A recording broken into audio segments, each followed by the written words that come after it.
Hey guys, welcome back to the channel. This is a story about what if Naruto has ice quirk and ma.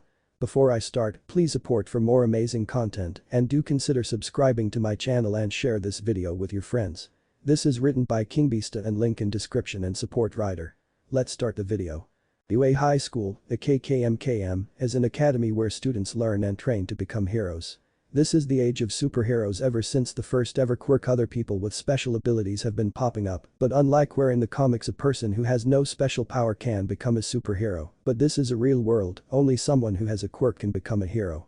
The day is the day of the famous hero exams, and to see which of the children have what it takes to be students of UA, many young children were nervous while others were confident, and then there were others who were just cocky. Many of the inspiring heroes each has their own reasons to be here. If one wishes to go pro, then UA High School is the place where they go. After all, the legendary All Mighted went to UA. This is why many others want to go to this school. A young teen who has long spiky blonde and purple colored eyes. He has his ears pierced with a small hoop earring, and on his left ear, the antitragus is also pierced with a black stud. On each side of his tan cheeks he has 6 whiskers. As a student of UA, he wears the standard male uniform. A light gray suit over a white dress shirt and dark green dress pants, along with a red tie, making it shorter than it should be. He wears blue high-top shoes underneath his dress shirt. He wears a necklace that has a crimson gem strapped to his back as a dark orange backpack. This young teen is Naruto Namikaze, who was recommend Naruto watches. As angry blonde marks a rude comment at the green-haired teen who looks nervous, he quickly walks past him. Wow, that kid really looks nervous, but I finally here at UA where All Might, Best Jeanist, and Adevair, and Yellow Flash went. If you wish to make it big, then UA is a way to go. But that green-haired guy doesn't all that impressive, but the blonde, if I remember right, he was on the news that was attacked by that slime monster. Dad wasn't kidding, that UA was some real gifted quirk users, but other than the blonde I don't really see anyone that stands, but I shouldn't get ahead of myself, yet the exam hasn't even started. Thought Naruto. He then turned his head and sees a girl, well, an invisible girl. As he walked through the door he grins widely. This was it, he was here finally in the big leagues. He takes a seat and sees Hisashi, who is also known as Present Mick. Hisashi is a tall, slender man with long, spiky blonde hair and a small mustache. He wears a pair of headphones with the word Hage written on the headband and a pair of sunglasses. When his eyes are visible, they appear as concentric circles. He is almost always seen with a large smile on his face. Present Mick's hero costume consists of a black jacket with an upturned collar complete with studs. He sports a tan, studded shoulder pads, black pants with a red studded belt, black boots, and black fingerless gloves. His neck is completely covered by a directional speaker. Welcome to today's live performance.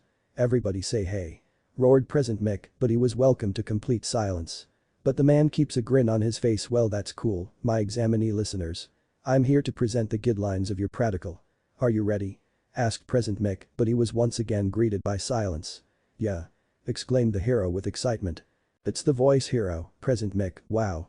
I listen to his radio every week. It's inspiring. Guess all UA teachers are pro heroes. Mumbled Izuku, who can't help but to nerd out. Shut up.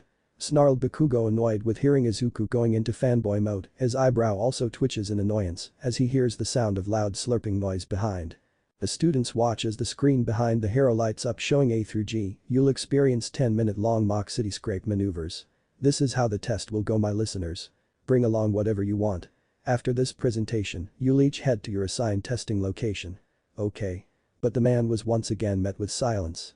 That's so, kids from the same middle school can't help each other out, yeah. Muttered Bakugo, who just has his narrowed shaped eyes narrowing at the board.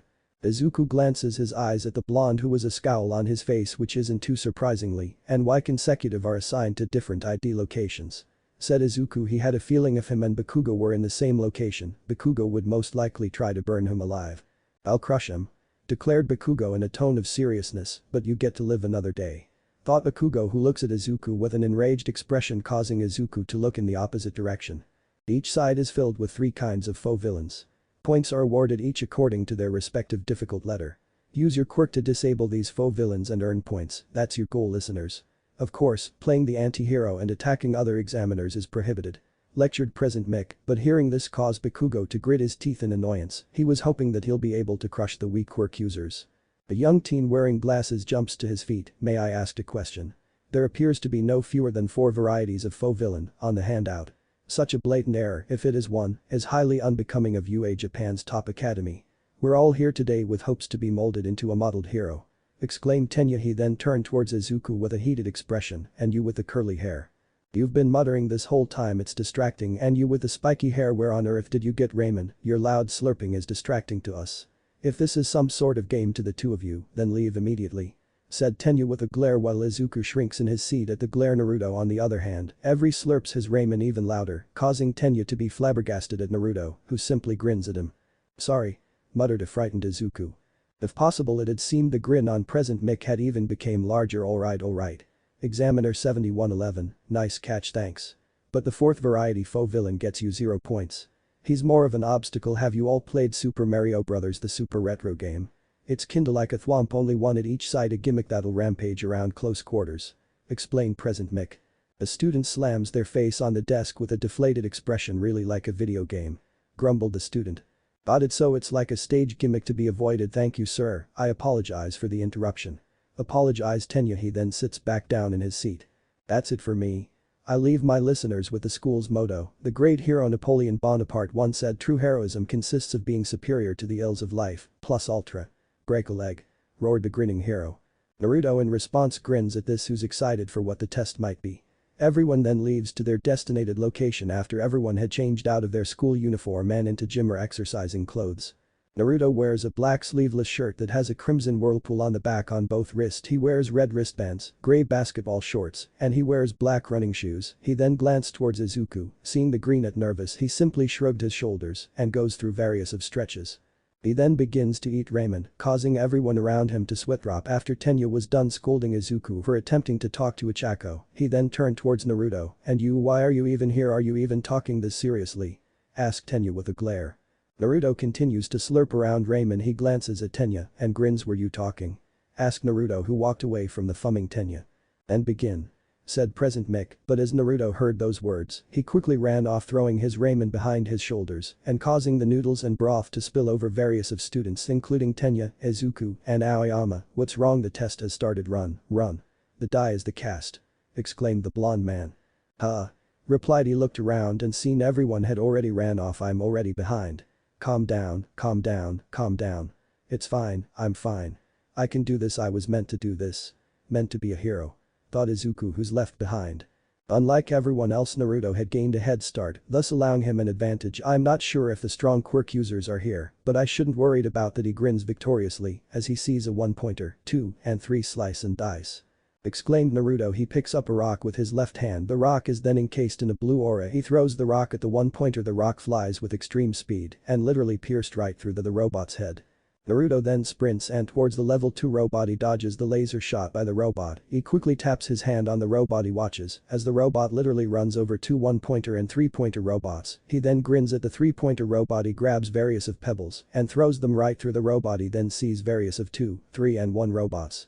Naruto quickly runs on top of the robot and taps on his leg. He jumps off with incredible speed. He lands on the robot's head, destroying it. He then pulls out various of metals from the 3-pointer robot. He then throws it at the other level 3 robot's head. He hops onto another 3-pointer robot. The robot suddenly crashes into other robots. He smirks as various of other level 3 coming at him. Showtime. Grinned Naruto. He then runs off, with the robots following behind him as he runs all over the destroyed city. The collection of 3 robots had increased to 20. Naruto grins at this. He picks up a huge hand pile of rocks and debris. He then throws it at the robots, destroying each and every single one. Naruto is then forced to roll to his side as a level 2 nearly stomps on him. He runs towards it and his left hand is encased in a blue aura. He then slides underneath the machine looking for this. Asked Naruto, who's pulled part of its leg off. He then throws it through the robot. The missing part had also destroyed the robot Tanya was fighting. The glasses-wearing boy turned towards Naruto, who winks at him. The blonde boy then takes off. While each student is destroying the robots, they are being watched by the staff of UA. Such a wide battlefield and limited time, those who can assess the situation in an instant, intelligent gathers. Those who will never be late to a party, mobility experts. Those who can cope with any given situations, decision makers, and there's the natural-born warriors.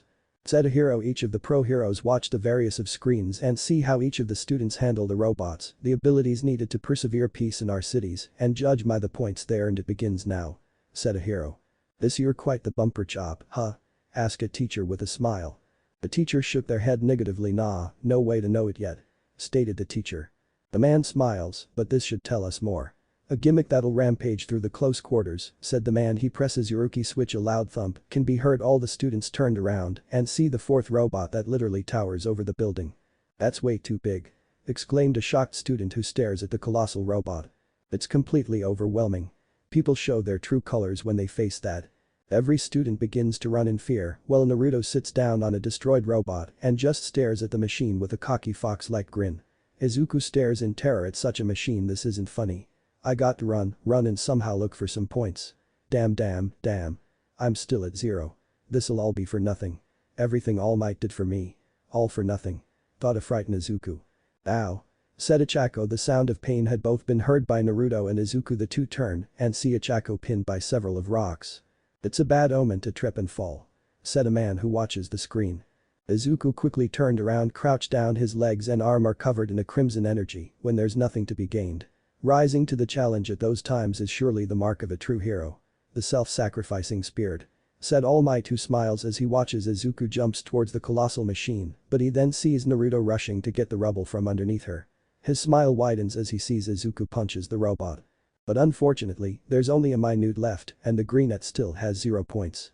As the giant robot falls to the ground being destroyed, unfortunately for Izuku, when he'd used his quirk, his arm and both legs were completely broken. I'm falling.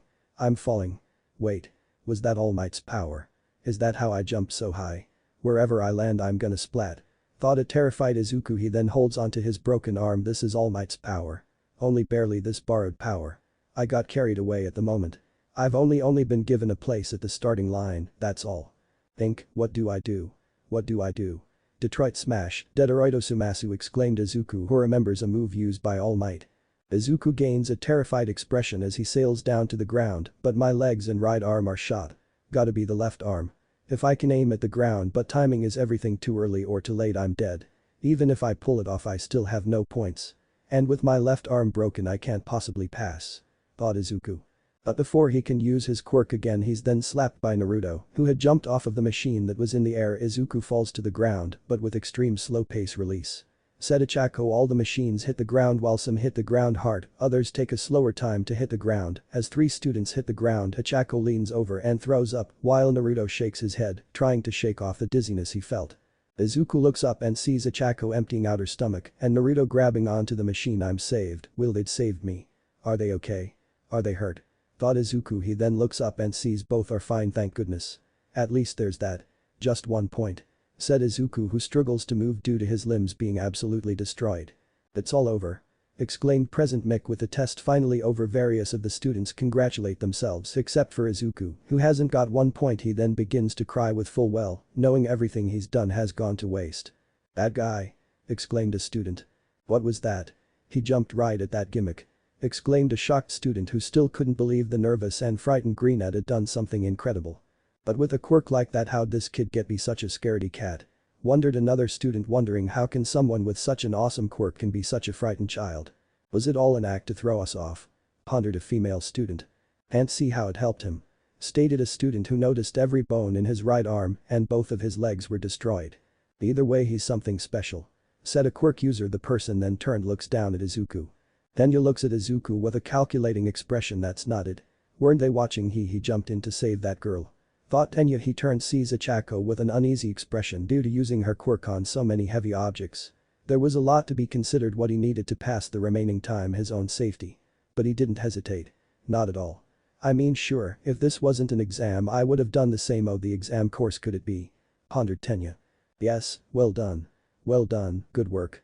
Yes, Harbio candy for, eat up. Said the woman. She's a short elderly woman with grey hair styled into a bun that has a syringe looped through it. She wears a doctor's lab coat and a dress with yellow and red vest-like designs on either side, 2 yellow buttons, and a pink belt. She wears pink boots and has a helmet on her head.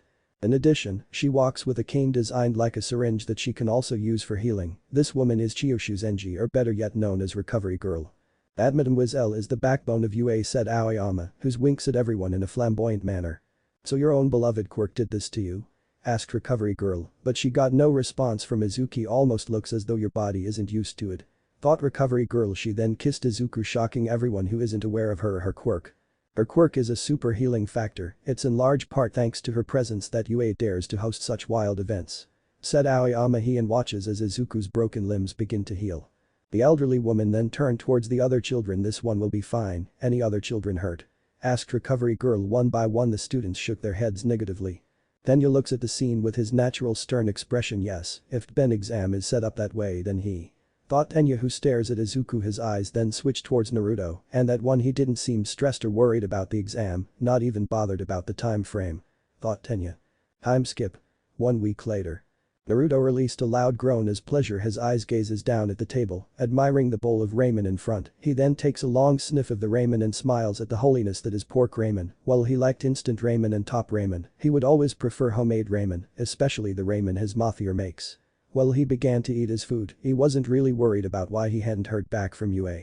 Mostly because he was aware that he passed. He might have lost count at how many points he'd earned, but he knew he had passed. The young blonde was greeted to the sound of slurping. He turns towards his mother Kushina Uzumaki, who's eating a shrimp ramen. On the other side of the table, Minato Namika's father of Naruto watches in amusement as his wife and son devours their ramen. Kushina is a beautiful woman who has a slender but feminine build, fair skin, violet eyes, and red hair. It reached her ankles with shoulder-length strands that framed both sides of her face and a black clip that parts her hair to the left. She wears a loose green shirt, black pants, and white shoes. Kushina Uzumaki owns a few restaurants. Her quirk is flowing lead. Her quirk allows her to manipulate her hair, but it also causes mental stress if she does anything outlandish.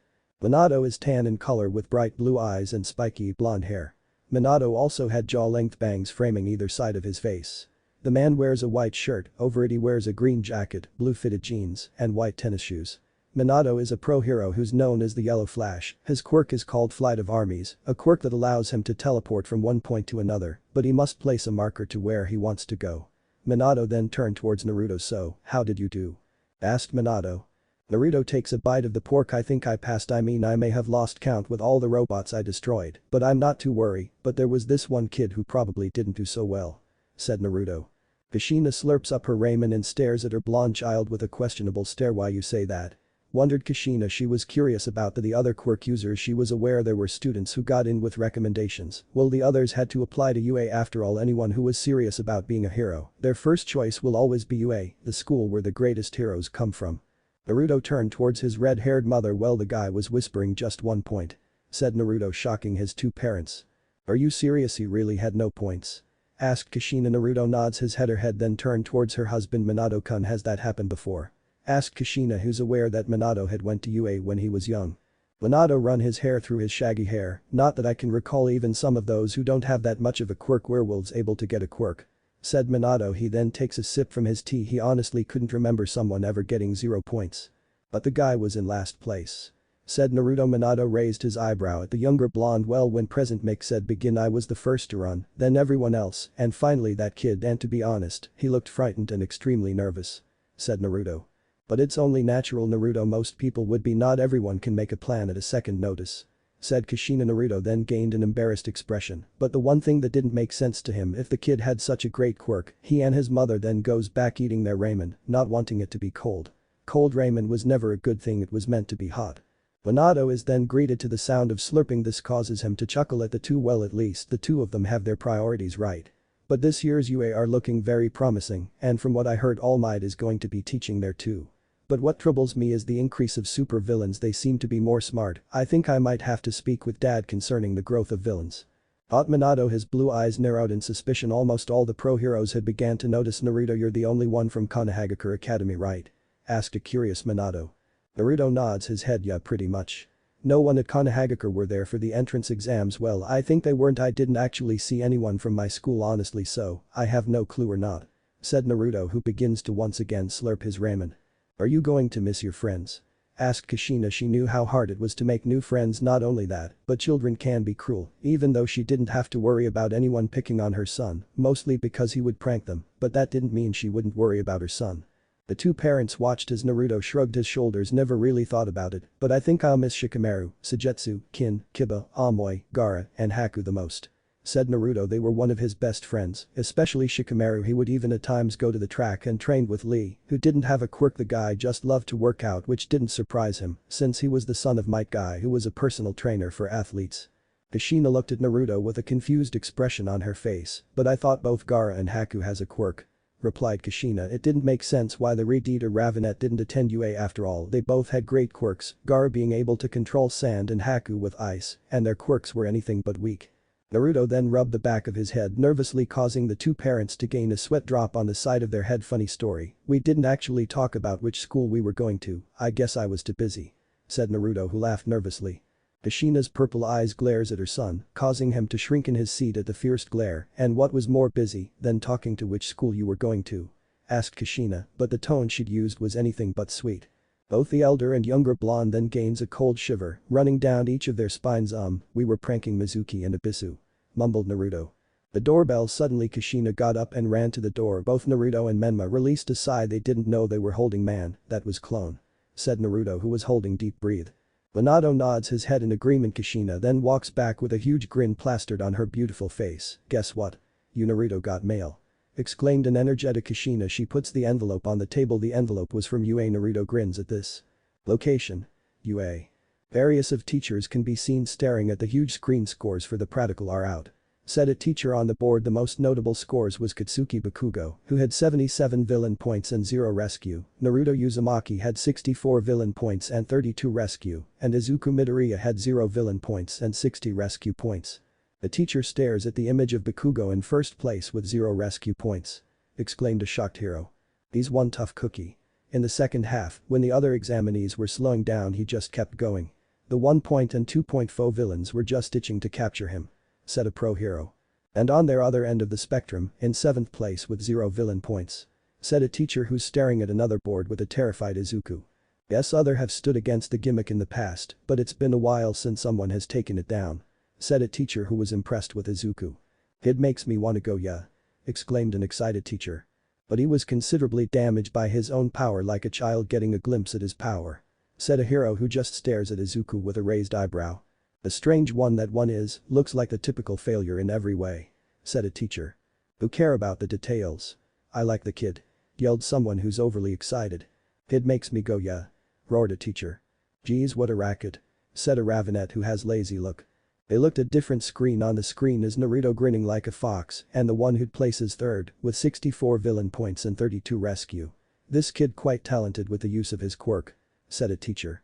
He's amazing, just like Yellow Flash. Exclaimed an excited teacher. Oxman makes me wanna go, yeah. Exclaimed an excited teacher. Next day, location.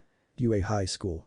Naruto can be seen walking through the hallways and finds the door. I wonder if that guy with the glasses is going to be here. Wondered Naruto. He sees Izuku sticking his head out staring at Bakugo and Tenyu. Of course he's here, so is that green-haired guy and blonde. Thought Naruto. I'm from Same Private Academy, my name is Tenyu Ida. Said Tenyu, introducing himself to the very arrogant and hot-headed Bakugo. Same. An elitist, I should blow you to bits. Exclaimed Bakugo, releasing laugh. You're awful, do you really want to become a hero?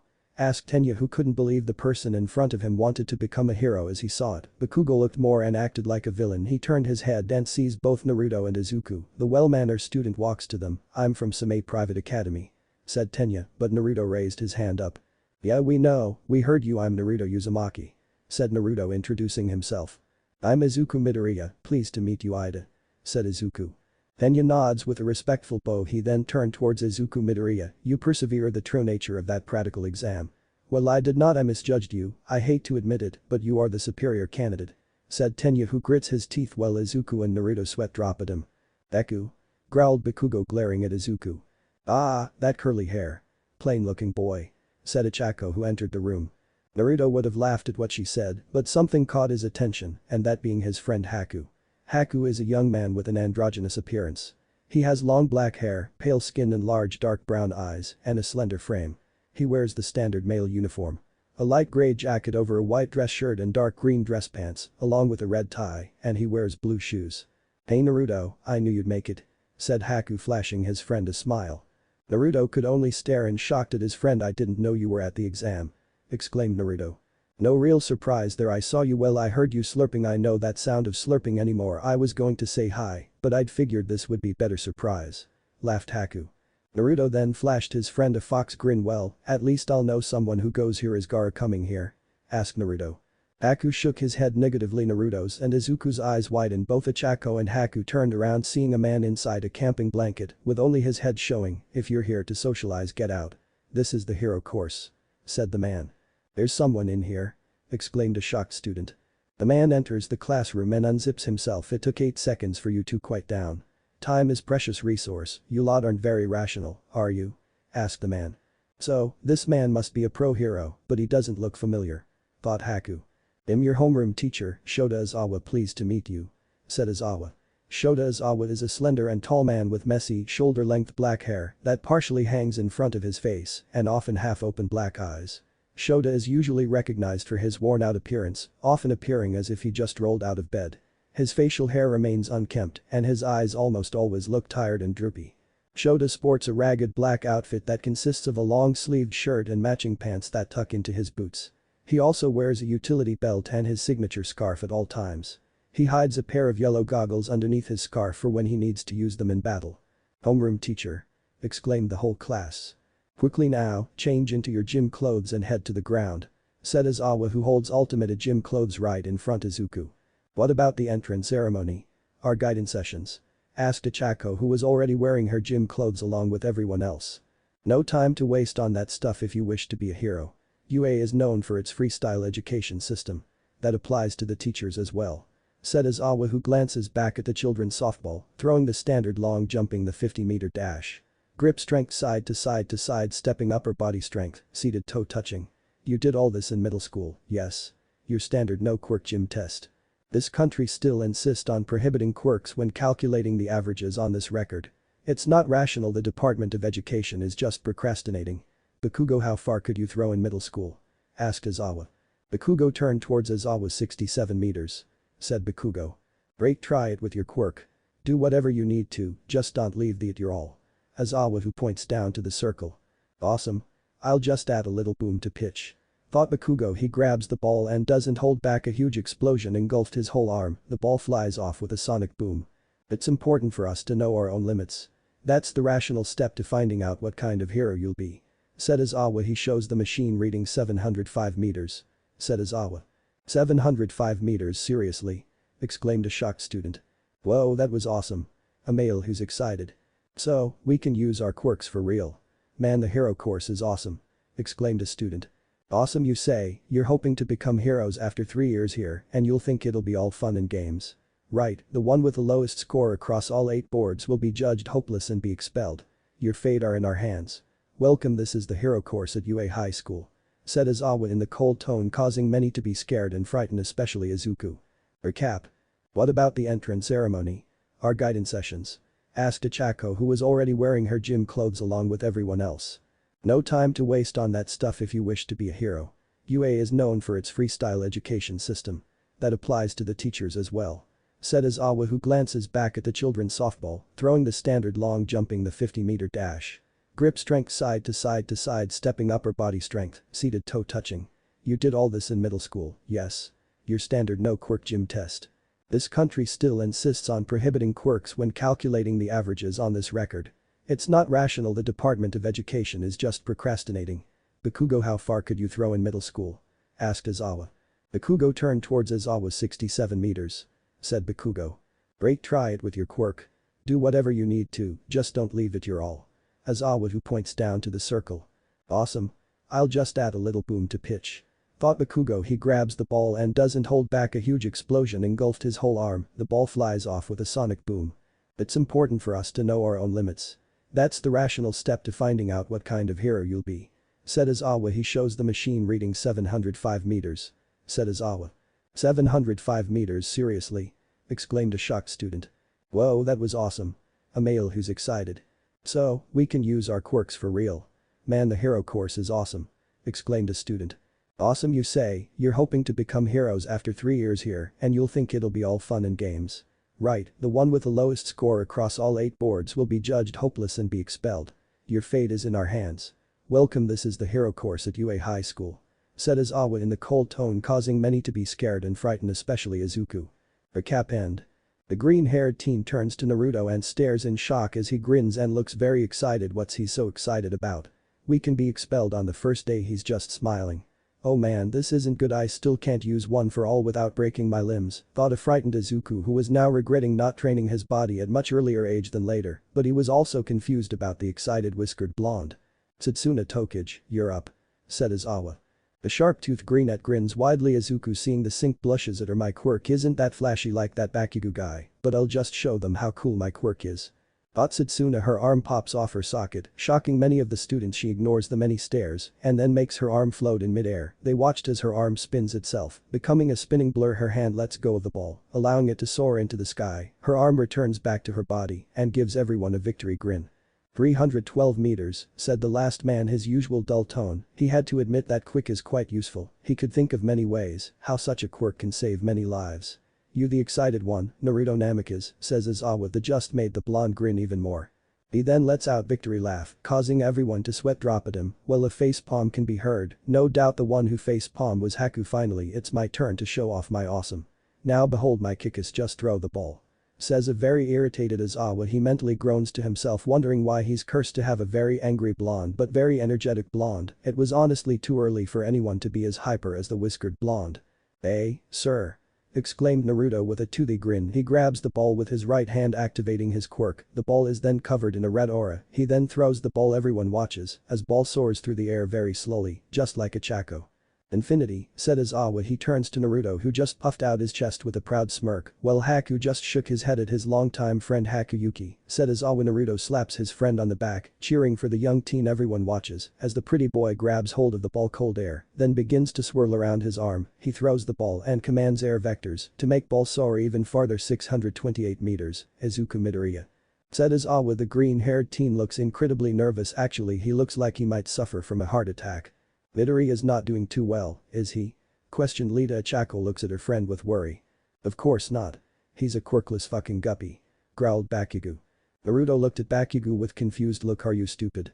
He's not quirkless. He destroyed the zero-pointer at the entrance exam," says Naruto. Bakugo glares at Naruto, who just ignores the angry blonde. He watches as Izuku throws the ball, but somehow the boy's quirk is deactivated, making him only getting a total of 46 meters. "Waha. I tried using it for sure just now," mumbled a confused Izuku. "I erased your quirk," said the man. Hearing this stunned Izuku. "You erased it? And those goggles? Oh my god," exclaimed the fanboy. Izawa glares darkly at the nervous boy with his eyes glowing red. "How did somebody like you manage to enter the academy? It defies reason," states the man, losing the last and bored look. He now looks very serious and quite deadly. "You must be the hero who can cancel out the quirk of whoever he's looking at. The erasing hero. Eraserhead," exclaimed the fanboy. Many of the students begin talking among themselves. Many of them had no idea who Eraserhead, due to him being an underground hero. He's not the type of hero who doesn't enjoy the spotlight. "From what I observed, you can't rein in your quirk's full power, meaning you can't use it efficiency at all. Do you believe someone would come save you after you crippled yourself again?" demanded Izawa with a harsh tone. "And no, I didn't hide you. Whatever hopes you may have missed of your imminent rescue, there's a certain insufferable hero who made a name for himself rescuing over 1,000 innocents from a disaster all by himself. You've his brute courage, but all you'll manage to do is run around like a blockhead who needs saving himself. Face it, your power won't help you to become a hero, Midoriya Izuku," says Izawa in a cold tone. He then closes his eyes, making his air stop, defying gravity. "I have you back. Your quirk, try the ball pitch a second time. Let's get this over with," states the erasing hero. "Are you worried for him?" "I, for one, don't care," said Aoyama, flashing her a very bright smile. The brunette looks at him with confusion. "Who are you?" asked a confused female. "Looks like he's had some coaching before, but," trailed Lita. "He's gonna get expelled for sure," states Bakugo. Haku turns towards Lita, but he still seems unsure of himself, doesn't he? asked Haku. "I'm hungry," states Naruto, who's mumbling about pork ramen. Haku sighs at Naruto. "You're always hungry," states Haku. Naruto just shrugged his shoulders nonchalantly. Izawa drops some eye drops in his eyes. He's persistent. He's not backing down from dying out here, or will he simply wither and settle for last place? Thought Izawa. "I still can't adjust my power output. Can I stake my chances at adjusting it on this one pitch? No, it's as All Might told me, I can't get it down in such a short span of time. Shit. Arg," says the muttering nerdy, then cocked his arm back. Instead of focusing his powerful quirk through his arm, he instead focused the power in a single finger, and with a loud boom the ball rockets through the sky. Izawa looks down at the small device. It read 705.3 meters. He didn't just pitch at full power, he concentrated his power into the tip of his finger, thought Izawa. He then stares at the teary-eyed Izuku with a very weird smile. "You finally got a record suitable for a hero," cheered Achako with 100-watt smile. "Your fingers swollen reminds me of the entrance exam incident. What an odd quirk," says Lita. It's not stylish enough, states Aoyama, and strangely sparkles dance around him. What an odd quirk. He doesn't seem like he has any control over his quirk, he's a strange one. Said Haku. Naruto looks at Izuku with a wide grin and stares in eyes that's so awesome. You were like boom and kaboom. Exclaimed an excited Naruto. Both him and Haku look towards Bakugo and notices an enraged look. The explosive teen then begins charges at Izuku, but he finds his arm covered in ice, while Naruto slaps him on the back, making him slow as Awa, then traps him with his capture tape. The angry teen growls in anger at the specially made weapon. It's my special capturing weapon, a steel wire alloy woven with carbon nanofibers. Geez, don't make me use my quirk so much, I've got dry eye, damn it. Says the annoyed Aizawa. He then deactivated his quirk and his capturing weapon. We're wasting time, prepare for the next trial. Everybody stood before their teaching waiting for their strict teacher to expel the person with the lowest score. Oh yeah, that while expulsion thing was a lie, said Aizawa, shocking each of his students. They each stare at the man with a dumbfounded look. It was a logical ruse to pull out your best performance. Said Aizawa with a sadistic grin. Haku let out a sigh while Naruto was just laughing at the shocked and horrified outburst from Satsuna, Izuku, Achako, and Lisa. Come on guys, use your brains. Of course it was just a ruse. Says Yaoyorozu. And right. Yep. With that, it's over. Your curriculum sheets are back in the classroom, so give them a once-over, and Midoriya got to recovery girl and get yourself patched up, since your eyeballs will doubtless pop out of their sockets at tomorrow's absurd ordeal. Says Aizawa as he begins to walk away from his students. Aizawa, you liar. Exclaimed All Might with his usual grin. Oh, it's All Might, so you were watching, I take it. You must be free, then. Said Aizawa looking at the buff hero. A logical ruse. April Fools was a week ago. You expelled an entire new class of first graders last year. You kick kids out without a moment's hesitation if you judge them as having zero chances. This is a total 180 from what you used to always say. Could it be because you felt it too, right? Midoriya's raw potential. So you have his back, right? Normally that'd be against your teaching style. States the number one hero. You too. His chances are above the zero mark, that's all. I can kick out anyone whose chances drop below that mark at any time. It's not a cruel thing to end the half-assed chazzing of a dream, said the lazy. Just as I thought, we'll never get along. States All Might. But school finally over. Tired and emotionally exhausted is stopped by Lisa, shocking the young boy. Is your finger healed? Asked Lita, and with his sudden appearance has scared the inheritor of All for All nearly to death. The young teen could just nod his head. Oh yeah, Lita, recovery girl saw to that.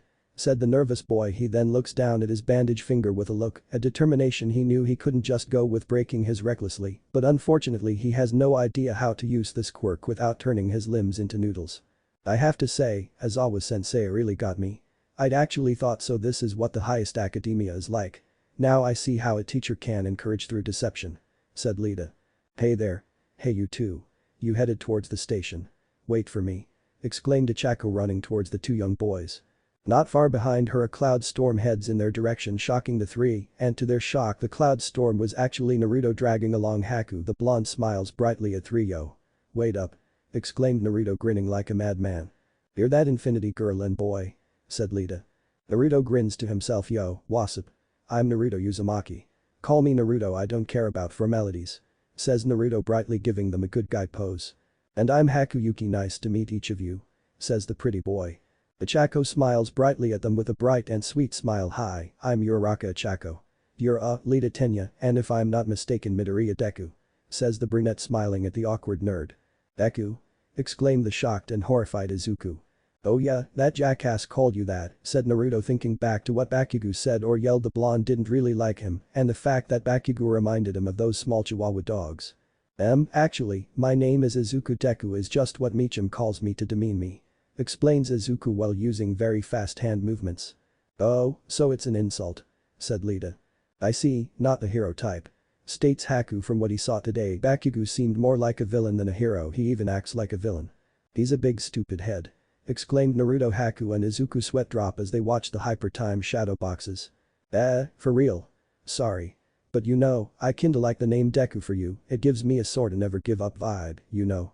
Cheered Achako, shooting Izuku the most pure smile ever.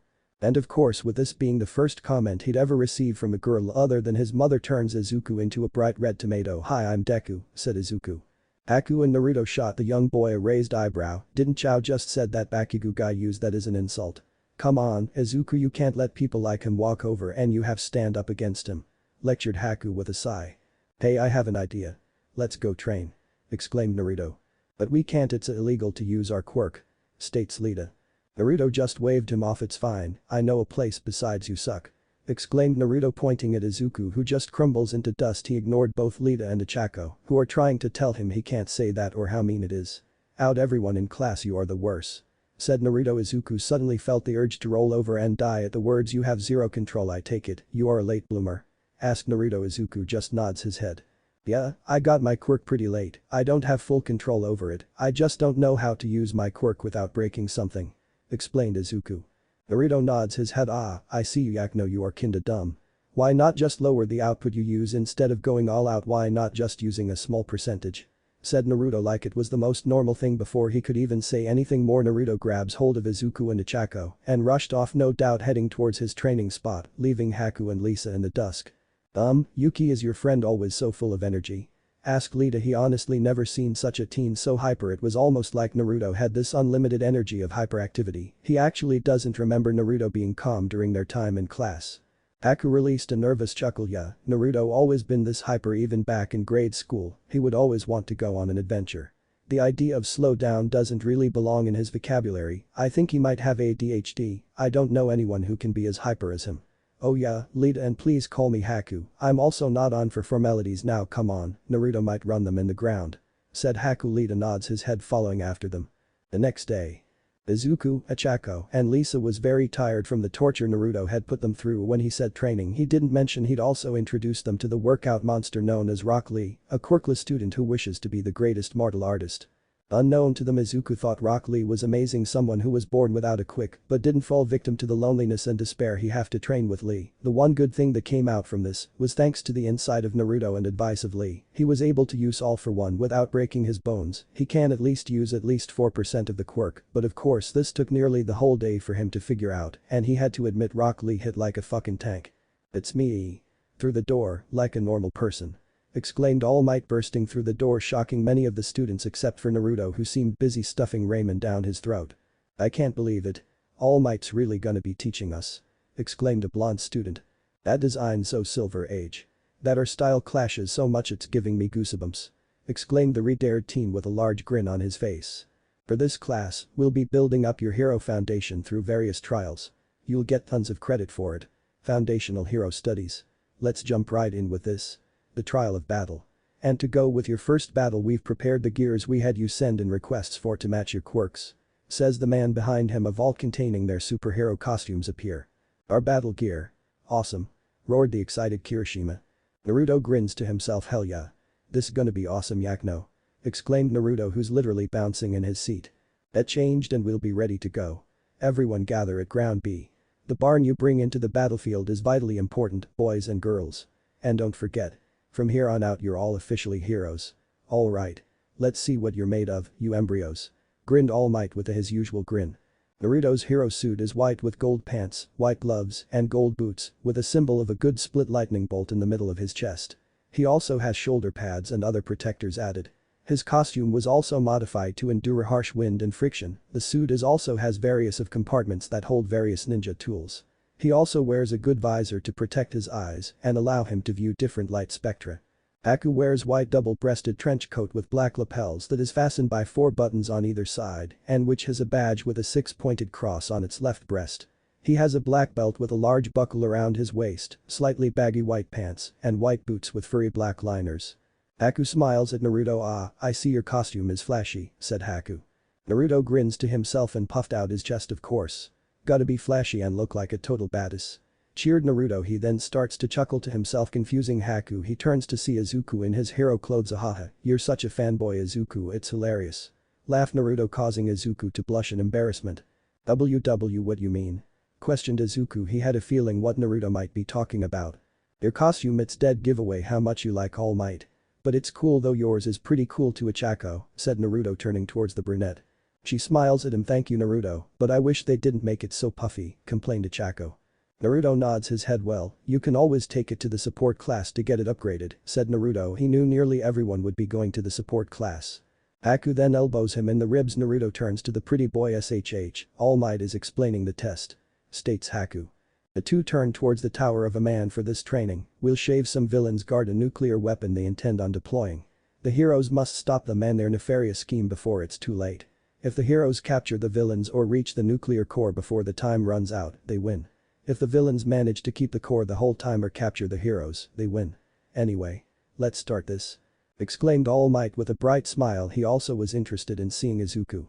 Team A is Naruto Namikaze and Rikido Sato, Team B is Shoto Todoroki and Mizo Shoji, Team C Momoyaoi Rozu and Ichako Uraraka, Team D Shiro Hanta and Denki Kaminari, Team E Mina Ishido and Yuga Aoyama, Team F Izuku Midoriya and Satsuna Tokage, Team G Lita Tenya and Bakugo Satsuki, Team H Tsuyu Asui and Fumikage Takuyomi, Team I Haku Yuki and Toru Hagakure, Team J Ejiro Kirishima and Kyoka Jiru.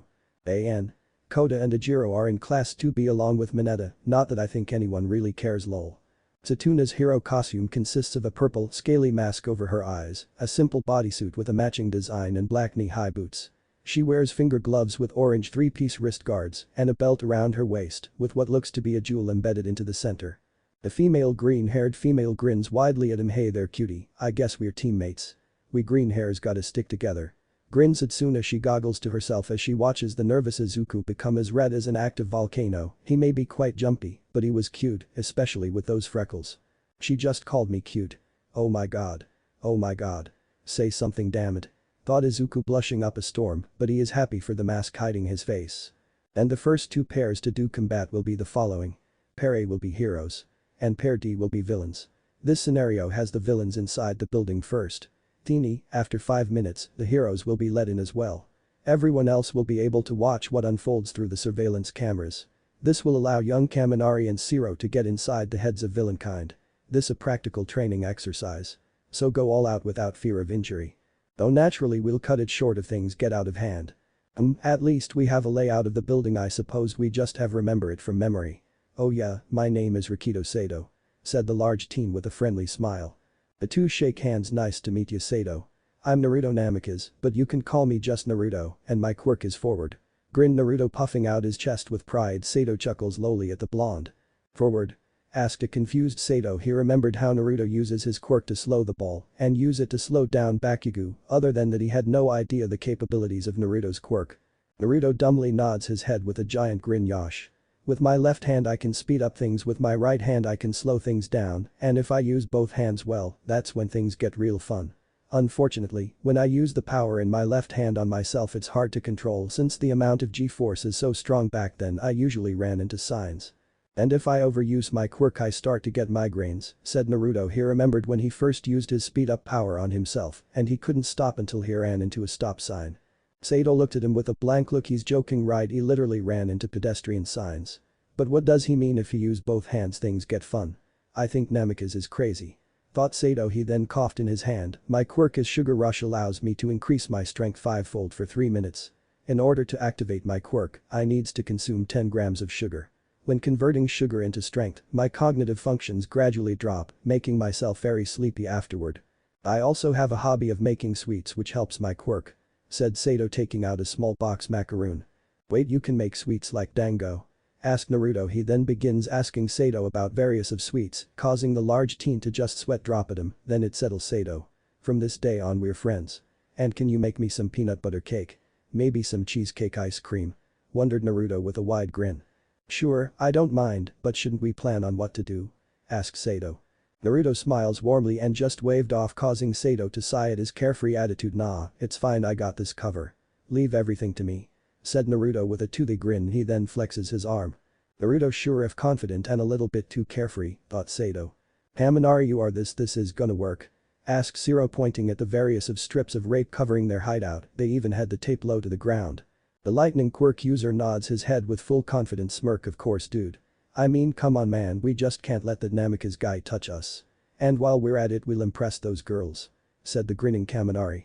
Shiro just shrugged shoulders with a grin. Yeah, I guess so, at least we're not going up against that Bakugo guy, said Shiro, plus he knew with his quirk, he'd be pretty much useless. Ugh, I know right, that guy is a total psycho. I mean if it wasn't for Namikaze and Yuki that Midoriya dude would be ash. Exclaimed Kaminari, plus that Bakugo guy really scares him. Trial of battle start. Says All Might letting them know to start. This might take a lot out of me.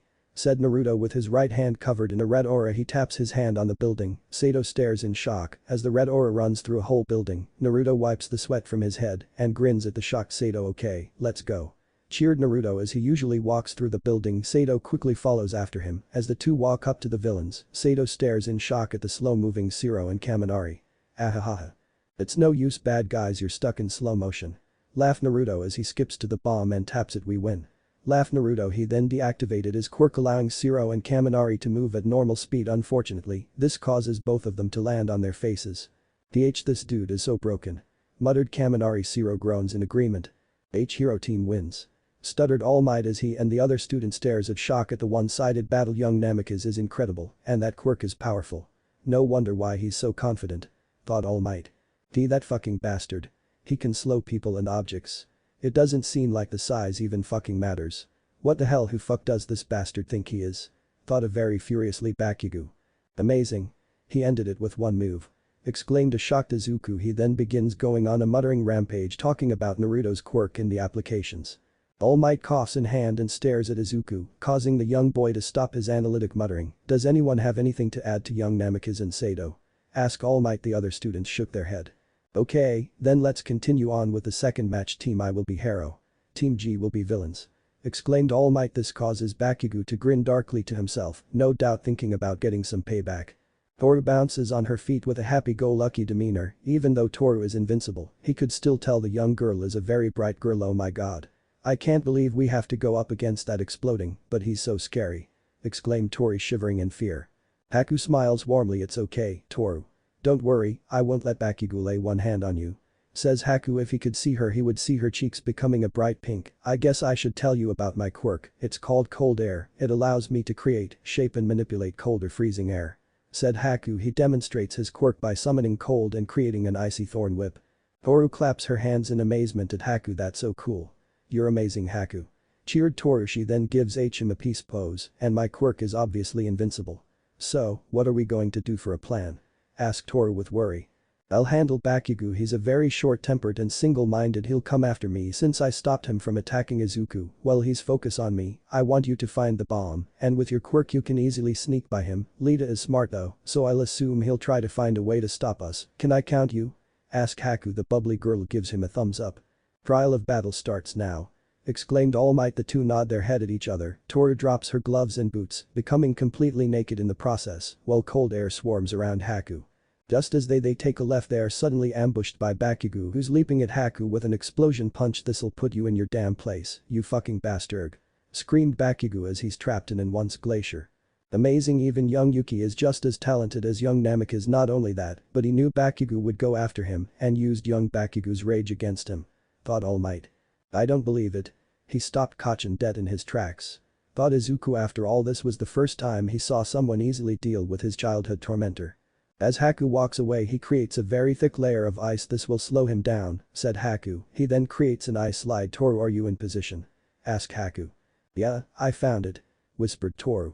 But I'm going to do something to slow Lita down, and sorry for in advance, said Haku. Before she can even ask, it suddenly got cold to the point Lita's engine legs begin to frost over. Seeing her chance, Toru quickly jumps and hugs in the bomb. I did it. Cheered Toru, bouncing up and down while still being cold. Lita stood in shock. She must have removed her gloves at the start of the match, and Haku froze my engine legs, making sure I couldn't stop her, and he must have stopped Bakugo. Thought Lita. He was beginning to wonder just how strong Haku is. Hero teams wins. Now does anyone have anything to add? Asked All Might. Yaoyorozu raised her hand and the fall man nods at her.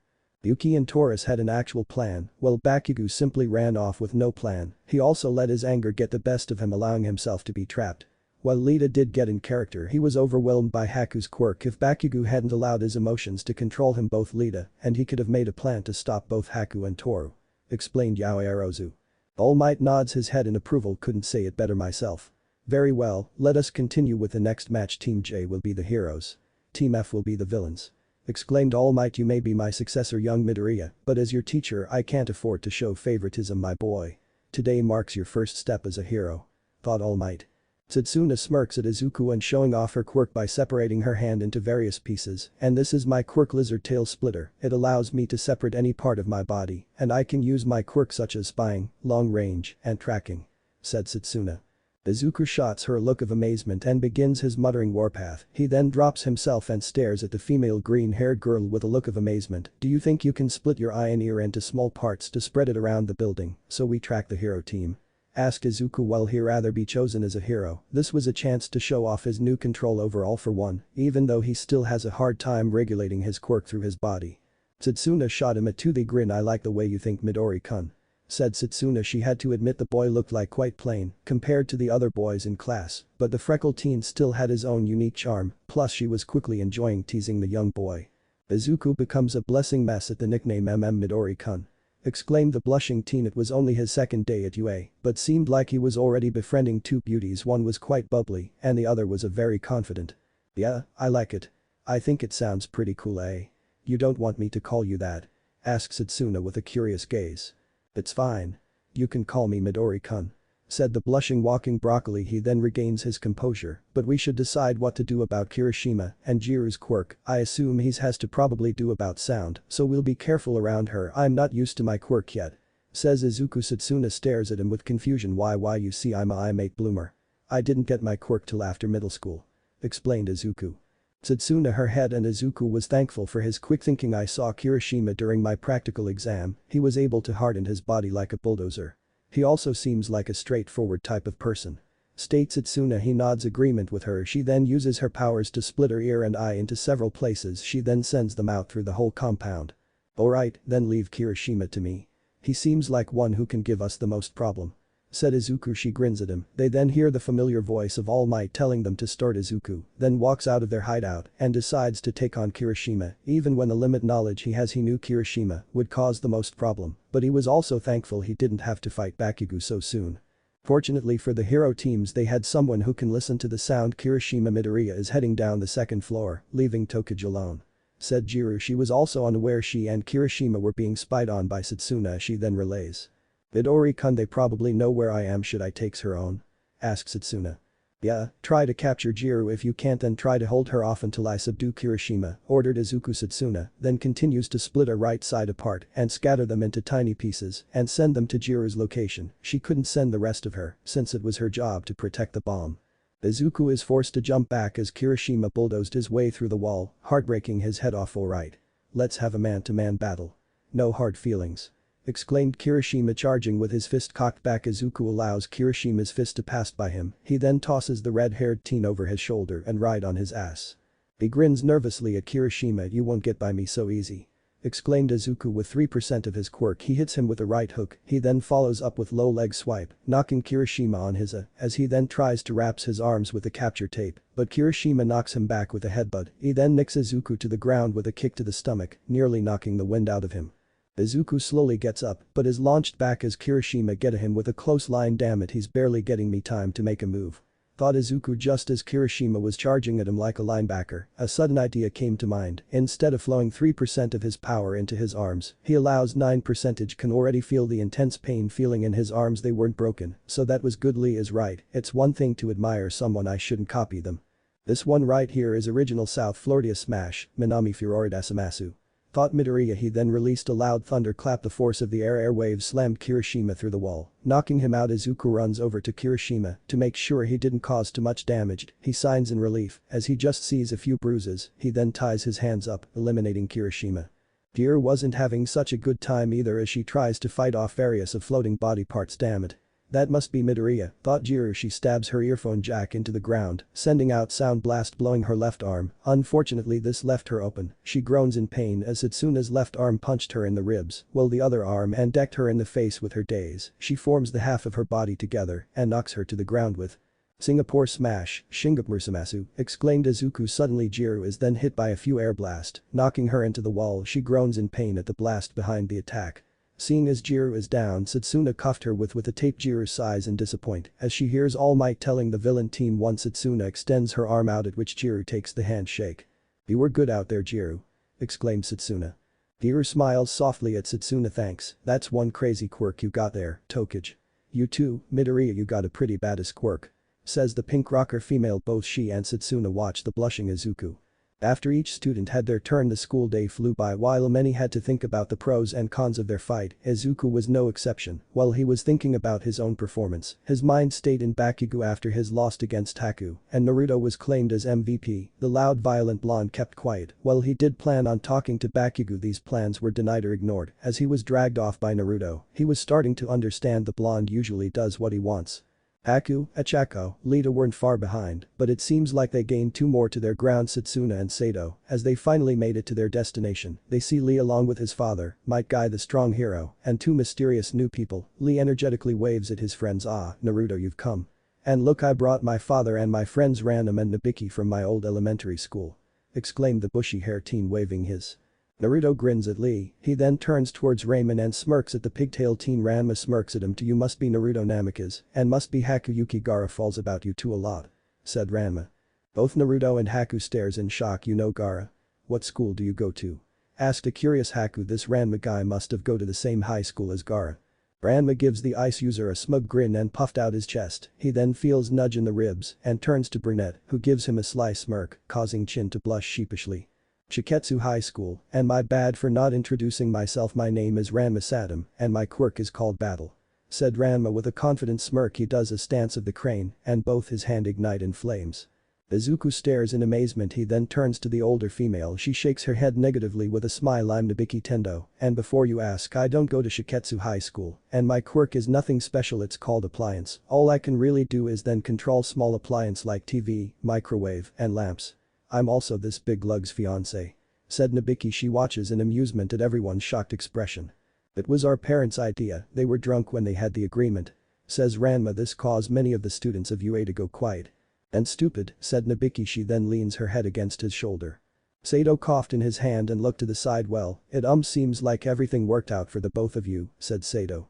She then smiles warmly at her martial arts lover. "Yeah, it really did. And probably the only smart thing our fathers ever did," said the beautiful brunette, and with Ranma nodding his head at her. "So, where's Gara?" asked Naruto as he begins to look in all directions but doesn't see his red-haired friend anyway. "I'm here," said Gara walking into the site. Naruto rushes at Gara, ignoring his personal space. "How come you never told us you went to Shiketsu?" questioned Naruto.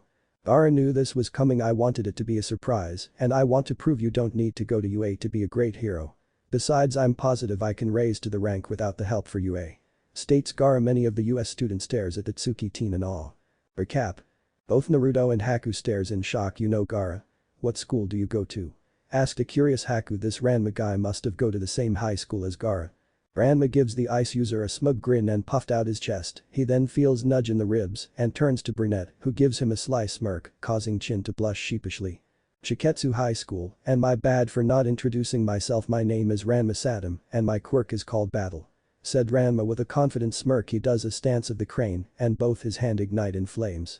Izuku stares in amazement. He then turns to the older female. She shakes her head negatively with a smile. "I'm Nabiki Tendo, and before you ask, I don't go to Shiketsu High School, and my quirk is nothing special. It's called appliance. All I can really do is then control small appliance like TV, microwave, and lamps.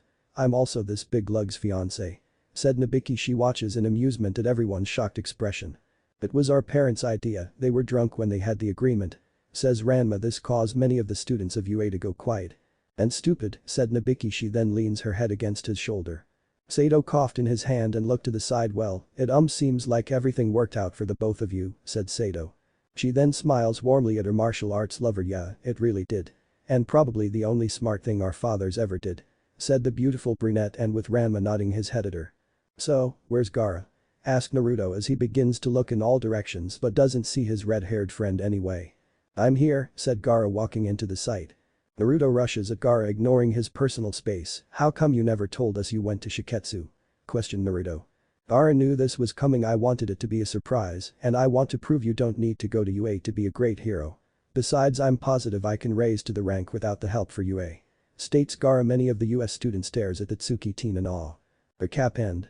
Achako gains at Gara feeling motivated. Most people who dream of becoming a hero usually go to UA, mostly due to how many well-known heroes came from UA High School and the fact that UA is the best school to go if you want to be a pro hero.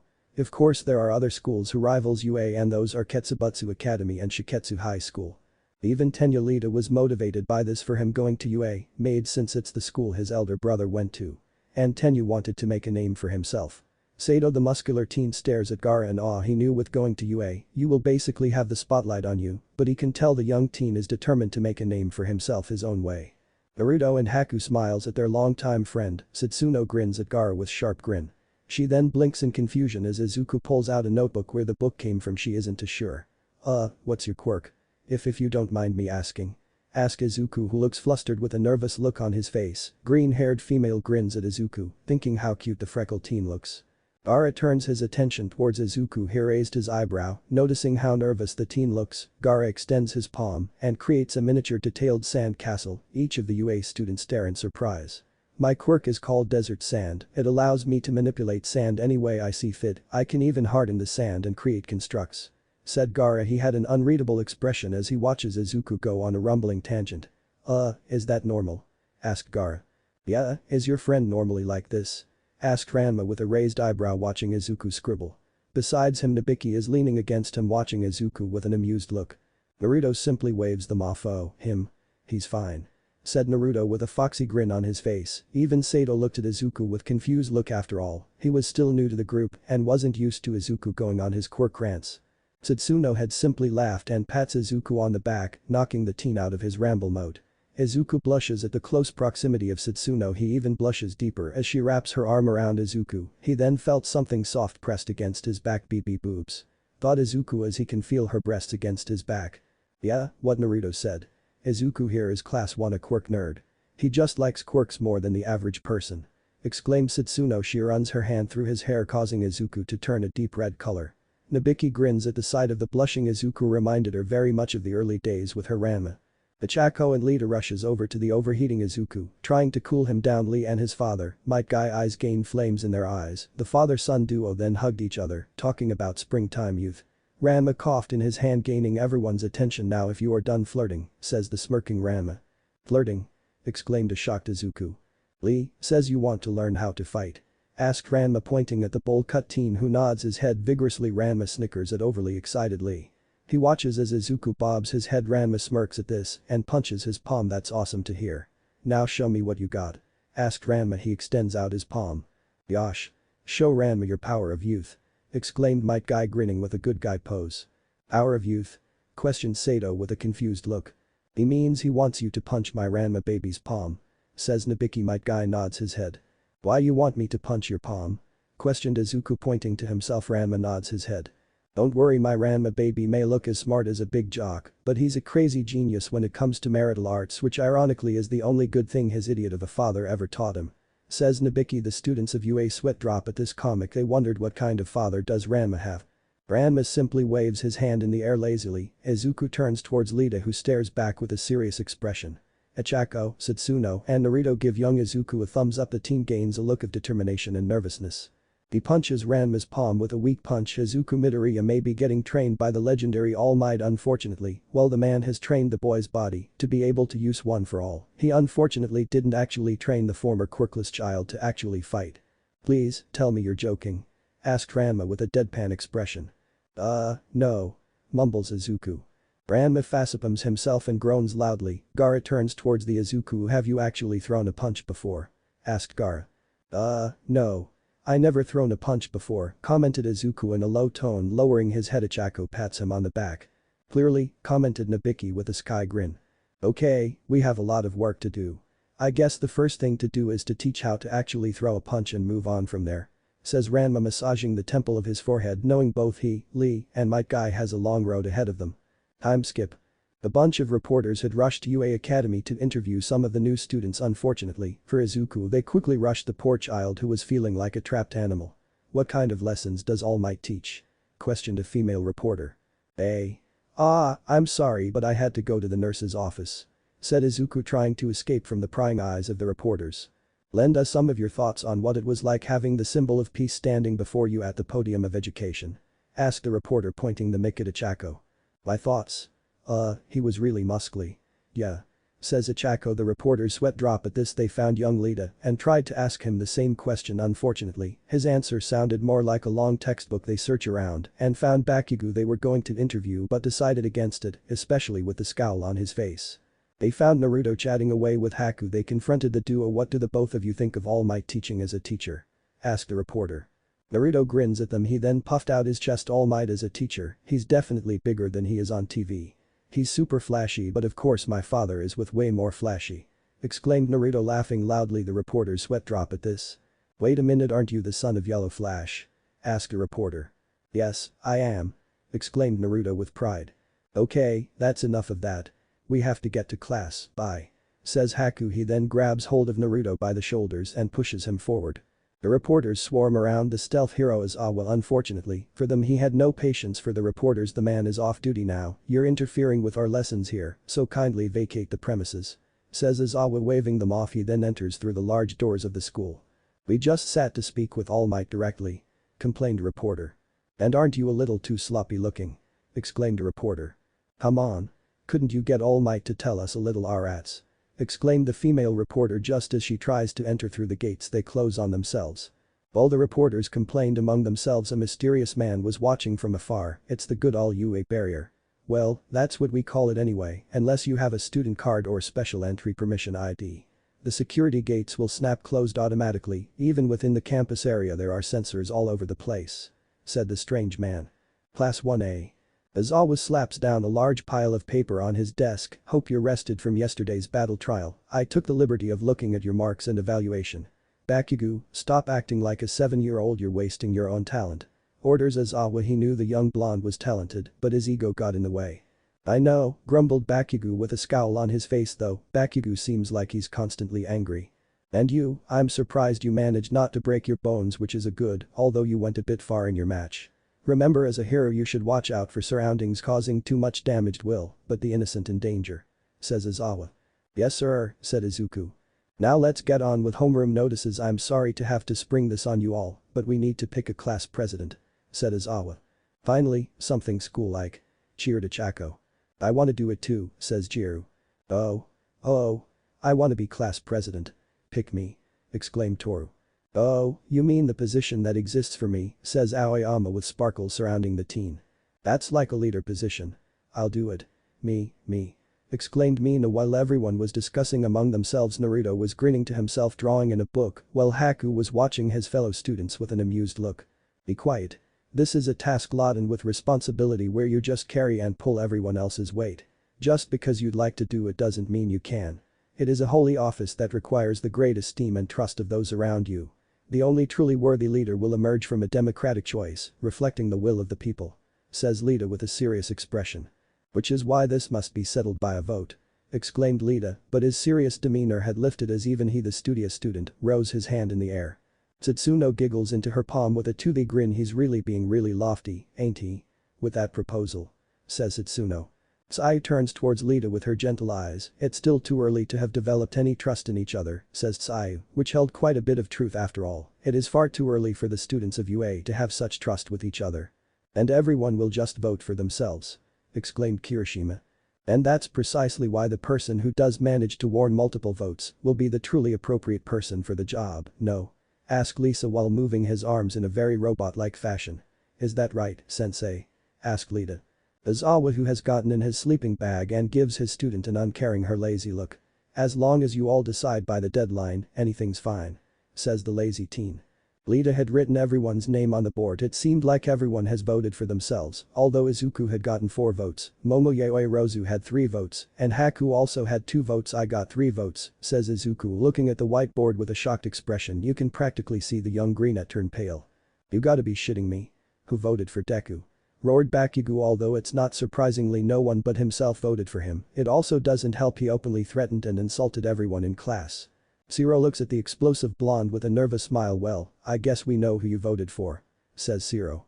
Satsuno covers her mouth and snickers while Ichako whistles to herself. "I hope Bakugo doesn't find out it was me," thought the brunette. Lita's body snakes. "No doubt he isn't too happy he didn't get a single vote." 0 votes. "I see how it is, since I now insisted on the sacredness of the role," said Lita, feeling defeated at the loss of class president. Momo stares at Lita with a sweat drop on her face. "You voted for somebody else?" asked Momo. "Even though you wanted the job so badly? What are you doing, Lita?" questioned Sato, watching Lita kneel over. He honestly didn't understand Lita at times. Aizawa removed himself from his sleeping bag, so then it's President Midoriya and Vice President Yaoirozu, says Aizawa. Momo looks at the stuttering Izuku with a raised eyebrow, who can barely let out a single sentence without stuttering. Damn, things are heating up for Midoriya, exclaimed Kirishima with a toothy grin. And Yaoirozu was really cool during the training analysis, says the grinning Kaminari with a grin on his face. Around lunchtime the students can be seen in the cafeteria. We get all kinds here, huh? Questions Satsuno as she looks around. She sees people from the other class mingle among each other. Ichako hums in delight as she chows down on some lunch. This rice is yummy, exclaimed Ichako with a huge smile on her face. Sato stares in awe as he watches Naruto scarf down the mountain stack of ramen. Aw, Ramen, you have never betrayed me, exclaimed Naruto. Somehow the blonde was able to eat and talk at the same time. Sato wasn't sure if Naruto was just eating the ramen or simply just inhaling the food. There are Department of Heroics kids, support kids, management kids all assembled in the same hall, says Lita turning towards Satsuno who's eating a bowl of yakisoba. Haku lets out a sigh. Haku looks at Izuku with concern. I was made class president so suddenly, I'm really not sure I'm up to the task, said Izuku, even with a quirk and now friends, but he still can't seem to shake away from his insecurities. Sure you are, said Ichako who can't seem to put down the bowl of rice. Yeah, what she said. You gotta think positive, grinned Satsuno causing her fellow greenette blush a deep red. You'll be okay, says Haku. The young pale was eating a plate of rice, veggie, and chopped pork. Lita nods his head in agreement. You've got the guts and judgment when it counts, Midoriya. I vote for you because I knew you have it in you to carry us through, said Lita. Izuku stares with a look of surprise. So it was you, thought Izuku. Ichako turns to Lita, but didn't you want to be class president yourself, Lita? You've got the look down with the glasses too, said Ichako. Naruto snickers at this. Sato stares on with a sweat drop. The Urarakas sure can be blunt at times, thought Sato. The muscular teen takes a bite out of a pork bun. Like I said, mere volition has nothing to do with one's actual suitability.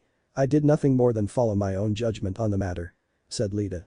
Naruto grins ear to ear. I voted for Haku, grinned Naruto. He honestly thought his friend was far more suitable for class president than himself. You sure are prim and proper, 4 eyes, said Satsuno with a toothy grin. Sato does a spit take. Ichako pats the teen on the back. Sato gives her a thankful smile. She smiles back at him. But she's right, you're always going on honor and stuff. I might be wrong, but are you from an upper crust family? Questioned Ichako. Upper crust? Exclaimed Ichako. Naruto chuckles at the slip of tongue. Aha, upper crust, snickers Naruto. The first years stare at Lita who begins to feel sweat under the pressure. I don't like it when it's brought attention to, but if I must talk about such things then yes.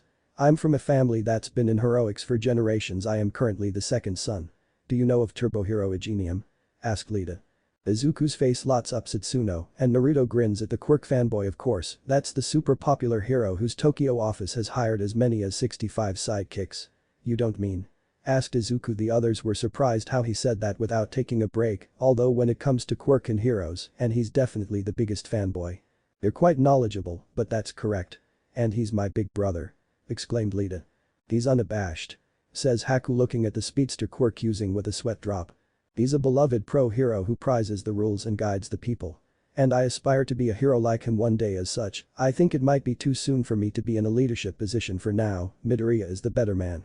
And his becoming president is the right choice, says Lita with a smile on his face. Naruto drinks the last of his ramen broth and begins to start eating another bowl. One thought it was pretty obvious his family were pro heroes, said Naruto. Really, you did? Questioned Ichako with a surprised face. I thought it was pretty obvious. Well, to me and Haku at least. I mean, dude, your superhero suit basically looks like a genium, said Naruto. The others turn to look at Haku who simply nods his head. Haku puts down his rice bowl. Naruto here also comes from a family of pro heroes, said Baki. Each of them stare in shock. Wait, seriously, like for real? Asks Satsuno. Haku nods his head. Naruto grins with a wide smirk. I'm sure you've heard of my father Yellow Flash and my grandfather Arashi, asked Naruto with a smirk puffing his chest. Haku sighs at his best friend. Each of the class of 1A stare in shock. Sato stares at Naruto with a surprised look. Wait, your dad is the teleport hero? Asked Sai. The blonde's grin became wider like a grinning fox. The same hero who saved over 1,000 people during a massive earthquake and wildfire catastrophe. He even battled against the supervillain Tsukiyomi who caused mass destruction. And the time hero Arashi who saved hundreds of people from a massive flood that happened in Asia. That's your father and grandfather, exclaimed Midoriya. The youth felt dumb for not noticing since Naruto and his heroic father have the same blonde hair. Naruto looks on with pride the very same. One day I'll become a greater hero than the both of them. Hell, I'll be a greater hero than All Might and save even more people. Exclaimed Naruto with pride. He always took pride in his family of heroes. Setsuno smiles at the hyperactive. She softly elbows the blonde, causing him to turn to the green at wow. You know, I think this is the first time I've seen you smile without that foxy grin. Said Setsuno. Sato had to agree. Naruto seemed to always be grinning. Naruto shrugged his shoulders. That's fair, though I can say the same for Mr. Uptight. Grinned Naruto, pointing his thumb at Lita the studious, who look insulted by the nickname. I have you know I smile all the time. Says Lita. Right, keep telling yourself that. Joked Naruto. Midoriya smiles at his friend Zooginium and yellow flashes to what Naruto and Lita as All Might is to me. Although of course, thought Midoriya. Unfortunately, his thoughts were interrupted by a loud alarm blaring through the whole school. Ichako and Naruto choked on their food. A siren. What the hell? Exclaimed Sato. Security level 3 has been breached. Students, please promptly evacuate. Said the mechanical voiceover. What's level 3? Asked Lita, turning towards the other class 1A classmates. It means someone's infiltrated the school grounds. This hasn't happened in 3 years. Come quickly all of you. Exclaimed the student. Unfortunately, this seemed to be the wrong course of action as the students were crammed against each other. Everyone began subbing their way. This only caused more chaos. Ichako grunts in pain as she can feel someone's elbow dog into her ribs. Oh. What is this all of a sudden? Grunts Ichako. As expected of the pinnacle of education, their crisis response was swift. Exclaimed Lita. He also grunts in pain as many people accidentally push and shove. This isn't the time to be impressed, Lita. Yelled Haku as he's being pushed and shoved. He groans as he can feel the many body parts digging into his own. Izuku was then pushed back separately him from his fellow classmates. He screams in surprise as many of the students shove him. Deku. Exclaimed Ichako. Midori-kun. Yelled Setsuno. Lita grunts in pain as he was squished against several students. He hissed in pain as he is crushed. He couldn't even move a single finger. He honestly felt like a fish trapped in a fissure. Who on earth? What's this infiltration about? Questioned Lita. Sato grunts in pain as his body is smushed against Haku, which unfortunately causes them to be pinned against the wall. Sorry Haku, said apologized Sato with a grunts. Haku grunts in pain as his body is pressed against the glass. His eyes stare in surprise as he looks outside. Is that the press? Exclaimed a shocked Haku as he sees several of the press. But seriously? What the? Exclaimed Sato as he turns his head and sees the press outside. How did they get inside? Damn it, both Haku and myself are too far away to get everyone's attention. Said Sato. Everybody stop. Go it slow. Go it slow. Yelled Kirishima. Come on people. Whined Kaminari. Neither of the teens had enough room to do anything. Damn it, where are the teachers? Thought Haku. He scans the crowded hallway and sees Naruto and Setsuno crush against each other. That's it. Setsuno, levitate Naruto to gain everyone's attention. Roared Haku. Setsuno groans in pain. She then separates her torso from the bottom half. She sighs in relief and quickly lifts Naruto from the ground. The blonde grins at Setsuno, who grins back. The two stare in surprise as they see the press. The press. Ah, so that's your idea. Got it. Quick Setsuno, take me at the exit sign. Says Naruto. Setsuno nods her head in understanding. Got it. Exclaimed Setsuno. Many of the students stare in shock as they see a greenette and blonde floating above the exit sign. Everyone calm down. It's all good. Yelled Setsuno, and to draw even more attention to them she removed her head and spinning it around. Everyone couldn't help but stare. This had calmed the raging stampede of teenagers. It's just the press everyone. There's nothing to panic about. Got it. We're at US, damn it. It's time to start acting like it. We are the students from the Greatest Hero Academy. Exclaimed Naruto. This seemed to calm down many of students. Everyone one by one has quiet down. Even young Lita stares in surprise. He turns his head looking at the press surrounding the teachers. He wondered, how did the press get inside the school? As soon as the police arrived, the reporters were quickly withdrew. Class 1A. Momoyae Rozu stood beside the nervous Izuku Midoriya, who can't stop his body from shaking. All right, President, start us off. Says Momo. Let us initiate the ceremony for the new class president. But before that I need to say something. Said Izuku. He then thinks back. Now Naruto and Setsuno were able to stop the students before anyone had gotten seriously injured. I don't think I will be a good fit for class president. Both Naruto and Setsuno was able to unify people so coolly. Even though I don't believe I'm the right fit, I will try my best to live up to the expectations. Said the nervous Izuku with a shaky smile. Naruto gives Izuku a cheesy grin on his whiskered face. The only reason we were able to calm everyone down was because of Haku, and Sato yelled to gain everyone's attention. We didn't understand why till he were floating. So, if anyone should get the credit, it's those two. Says Naruto. Haku simply shrugged his shoulders while Sato rubbed the back of his neck nervously. We just did what anyone would do. But I believe Izuku is the right fit. He might be jumping around like a jackrabbit at times, but he is dependable. Says Haku. He knew the one thing holding Midoriya back was himself. Yeah, and you always want to help Midori-kun. You're totally got this. I believe in you. Exclaimed Satsuno, punching the sky. Izuku blushes at the comment and the new nickname. Young Izuku still wasn't too sure if he should be class president. Part of him wanted to just hand the gift over to Haku or Lita, but the other part of him told him what All Might will do. Lita smiles at Izuku, giving the freckled teen a nod. He smiles nervously at Lita, while Ichako had a beaming smile on his face. Time skip. For the foundational skill of heroics we'll study today, it's the trial of rescue. Be the hero everyone needs, whether it's a flood of any other disaster. Said Izawa, holding a small piece of paper with the word rescue. Haminari glances at the pink. Mina, trial of rescue sounds a bit difficult this time around. Says the blonde with a nervous smile on his face. Although this doesn't seem to wipe away the grin plastered on her face totally. Exclaimed Mina. Kirishima pats Kaminari on the back with a sharp-toothed grin. Come on, Dumbus, that's what a hero's wild job is. I'm chomping at the bit. Grinned the teen. Asui places her finger under her chin. If it's a flood, then that environment's my speciality, ribbit ribbit. Says the frog girl. Don't get ahead of yourselves, as I was saying this time. It's entirely up to each of you whether or not you wear your costume. Some of your costumes probably aren't adapted to the task at hand, after all. The training area is fairly far away, so we'll get there by bus, that's all. Go get prepared. Ordered Izawa. Naruto punches his palm with a wide smirk on his whiskered face. Rescue training. Sounds awesome. Rescue, that's what being a hero is all about. This training will help me achieve my goal, Dadabeo. Thought Naruto. He always dreamed of using his quirk to help as many people as he can. Ichako glances over at the large teen Sato with an innocent smile on her face. Yakno Sato, your costume kinda reminds me of a wrestler. Chimmed. Ichako. Sato snickers at this and rubs the back of his head. Satsuno with a toothy grin nods her head in agreement. Yeah, like those WWE wrestlers. Grins Zetsu, punching the air. Haha, thanks, that's what I was going for.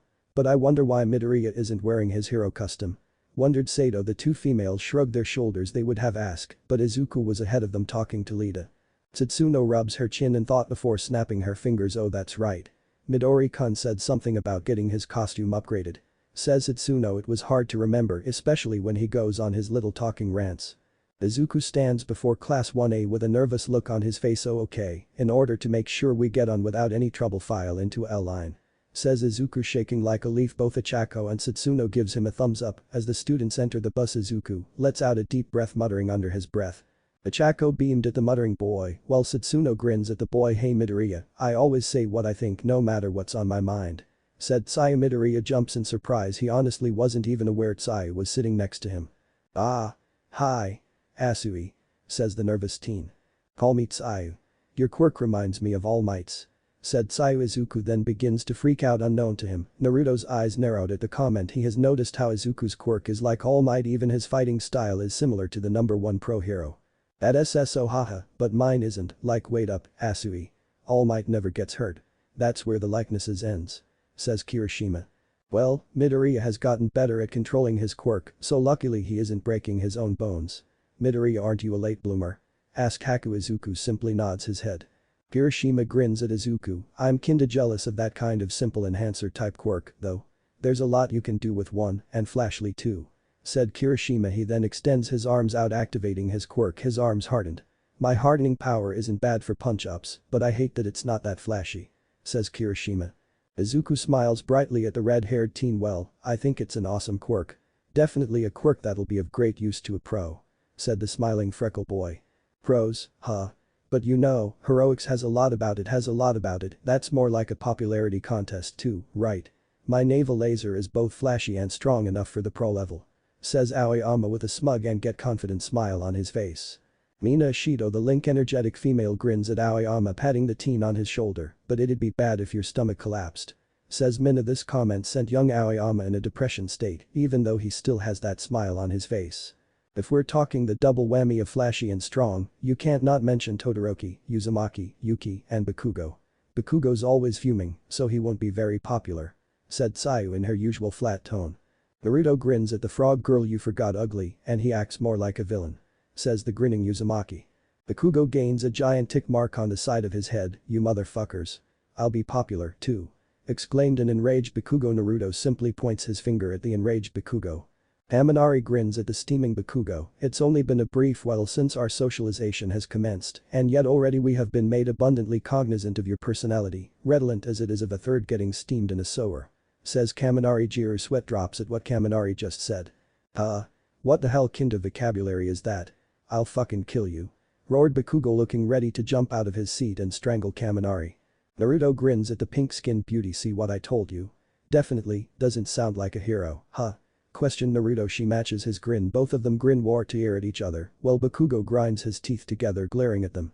While this was happening, Izuku seemed to be short-circuiting, or maybe some form mental breakdown. I can't believe my eyes. For once it's Kachan that's getting teased. That's UA. For you.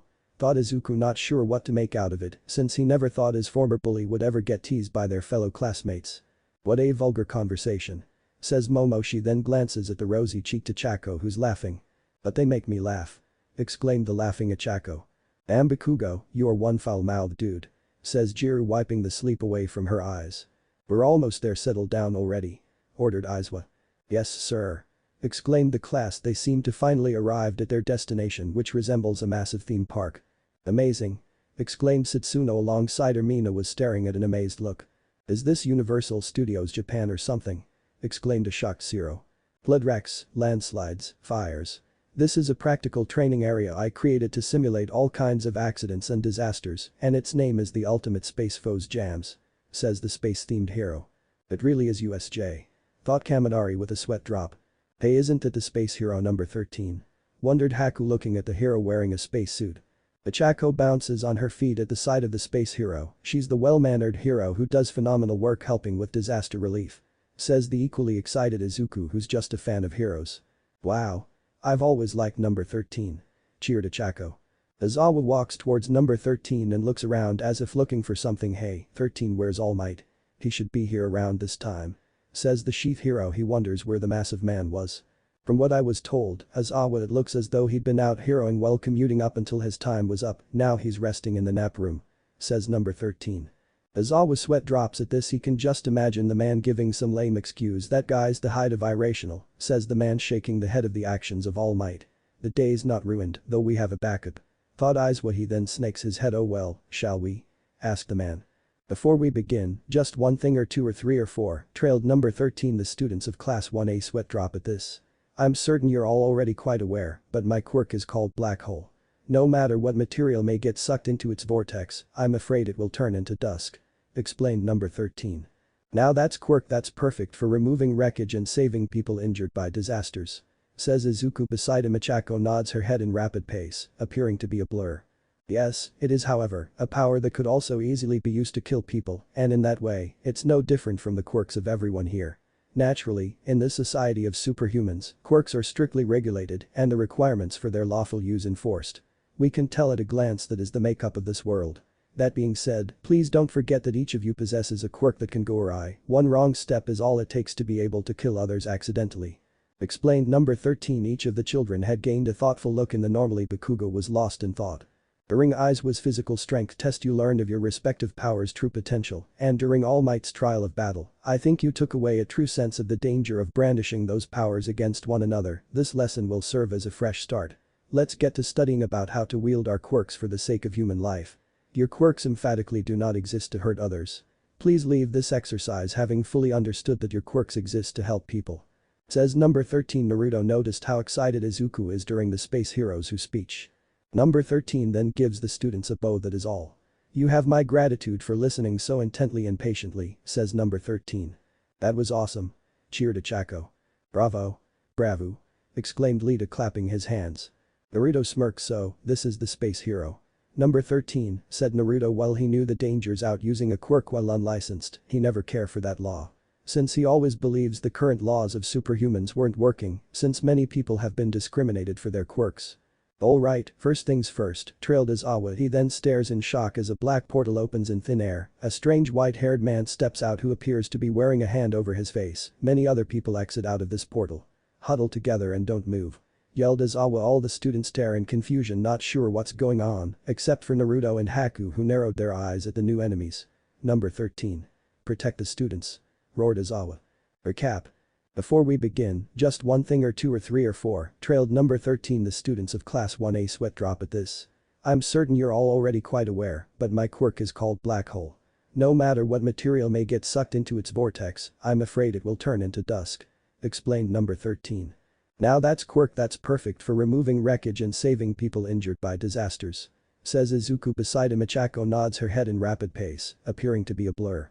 Yes, it is however, a power that could also easily be used to kill people, and in that way, it's no different from the quirks of everyone here. Naturally, in this society of superhumans, quirks are strictly regulated and the requirements for their lawful use enforced. We can tell at a glance that is the makeup of this world. That being said, please don't forget that each of you possesses a quirk that can go awry. One wrong step is all it takes to be able to kill others accidentally. Explained number 13. Each of the children had gained a thoughtful look in the normally Bakugo was lost in thought. During Eyes was physical strength test you learned of your respective powers' true potential, and during All Might's trial of battle, I think you took away a true sense of the danger of brandishing those powers against one another. This lesson will serve as a fresh start. Let's get to studying about how to wield our quirks for the sake of human life. Your quirks emphatically do not exist to hurt others. Please leave this exercise having fully understood that your quirks exist to help people. Says number 13. Naruto noticed how excited Izuku is during the Space Heroes Who speech. Number 13 then gives the students a bow. That is all. You have my gratitude for listening so intently and patiently, says number 13. That was awesome. Cheered Ichako. Bravo. Bravo. Exclaimed Lita clapping his hands. Naruto smirked. So, this is the space hero. Number 13, said Naruto. While he knew the dangers out using a quirk while unlicensed, he never cared for that law. Since he always believes the current laws of superhumans weren't working, since many people have been discriminated for their quirks. Alright, first things first, trailed Aizawa. He then stares in shock as a black portal opens in thin air. A strange white-haired man steps out who appears to be wearing a hand over his face. Many other people exit out of this portal. Huddle together and don't move. Yelled Aizawa. All the students stare in confusion, not sure what's going on, except for Naruto and Haku, who narrowed their eyes at the new enemies. Number 13. Protect the students. Roared Aizawa. Recap end. All the other young teenagers stare in confusion and uncertainty. Haku's eyes be as cold as glaciers. Naruto had put on his special goggles. Haku, this isn't a test. Asked Naruto with a surprisingly serious tone. He noticed he doesn't recognize any of these new people. Not only that, but he can feel the murderous intent coming from the man. No, I don't think so, said Haku. He narrowed his eyes at the large bird-like creature. Aizawa put his goggles on. Don't move. Those are villains. Exclaimed Aizawa. A being made out of shadow-like mass looks around Eraserhead and number 13. According to the teacher's curriculum we procured yesterday, All Might was supposed to be here, and yet. Trailed the man. I knew it. So yesterday was the doing of you louts. Says Aizawa glaring at the villains. Where is he? We went through all this trouble and rustled up so many of us to bring along. You can't tell me All Might, the symbol of peace, isn't here. I wonder would he show up if we kill the kids? Said the strange pale man that sent a chill down their spine. Be villains. Get out of here. Exclaimed a fearful Kaminari, who's shaking in fear as he stares at the numerous villains exiting out of the portal. What kind of numbskull could think, honest to God, villains would be able to just waltz into the hero home base? Wondered Kirishima. Momo turned towards number 13 with a worried look on her face. Sensei. What about the intruder alarm sensors? Asked Momo. Of course we have some set up, but is this the only campus they've infiltrated, or are they attacking all the others, too? At any rate, if the sensors aren't responding, then that just means they must have one amongst their number who has a quirk that can do that and isolated space away from the school building at a time when class is scheduled. It may seem out of question, but they must have some solid objective. This isn't an ambush without some carefully planned scheme behind it. Says no. 13. The whole situation is strange. For one, the villains seemed bothered All Might isn't here. They didn't even seem surprised about the two of them. Aizawa's hair begins to stand up. Number 13, do the evaluation procedure. And try calling the school. There's a chance there's an electrowave type guy who'll try interfering. Kaminari, you too. Try contacting UA. With your quirk. Ordered Aizawa. The man unwrap his battle cloth. Sensei. Are you gonna fight them alone? Even if you suppress all of their quirks, to erase many of them. The battle style of Eraserhead is to capture villains after erasing their quirks. Meaning, the main battle starts now. Exclaimed Izuku. Sure, he's seen heroes and villains fight all the time and was even nearly killed by a villain, but this was different. The situation was even more dangerous. A hero always has more tricks up their sleeves. Number 13, I'm counting on you. Exclaimed Aizawa. He jumps from the stairs heading towards the villains. Alright, firing squad, here we go. Exclaimed a villain who has fun barrels for fingers. Wasn't there supposed to be only number 13 in All Might? And the hell's that? Questioned the female who cable whip like hair. Hell if I know. But he's seriously hurtling towards us by himself. What a dumbus. Exclaimed the large man covered in patchwork stitches just before they can use their quirks, they suddenly find themselves unable to use their powers. The two male villains are then wrapped in Aizawa's capture cloth. Aizawa jumps between the two and the villains' heads are slammed against each other. A bunch of morons. You can tell just by looking that's the quirk that erases other quirks. Exclaimed a villain. Eraserhead. Exclaimed a shocked villain. The large four-armed villain who has hardened skin walks up and erases quirks. Can you even erase mutant-shaped types? Questioned the mutant villain. Aizawa then sends a right hook at the four-armed villain. Nope, no can do. It only works on emitter and transformation quirks, even so. Says the man as the villain is sent flying. Aizawa uses his capture cloth to wrap itself around the man's leg. A villain tried to attack him from behind, but he dodges balancing himself on one leg statically. Guys like you are stronger at close quarters combat where you can really excel. Says Aizawa. He then pulls his cloth throwing the four-armed villain at his comrades. The four-armed man lands on his comrades, creating a loud crash impact, which is why I've devised a countermeasure. Said Aizawa. Even though he's surrounded by villains he stands confidentially. His hand-to-hand combat skills too are commendable. Furthermore, we cannot be sure just whose quirk he erased, since his line of sight is hidden by those goggles. That is why even a mass allied against him is tasting defeat. Now I see God, pro heroes are such a pain. If we just any rabble, we wouldn't stand a chance. Thought the pale-skinned man who seems to be scratching his neck. While all the others we following the space hero to escape. Unfortunately young Izuku Midoriya was staring at his sensei with an amazed look. Incredible. I forgot one-on groups battle is Aizawa sensei's speciality. Exclaimed Izuku. This is no time for analysis. We've for to evacuate.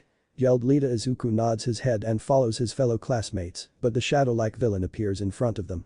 I'm afraid I can't allow that. Says the shadow man glaring down at them with malice intent. Shit.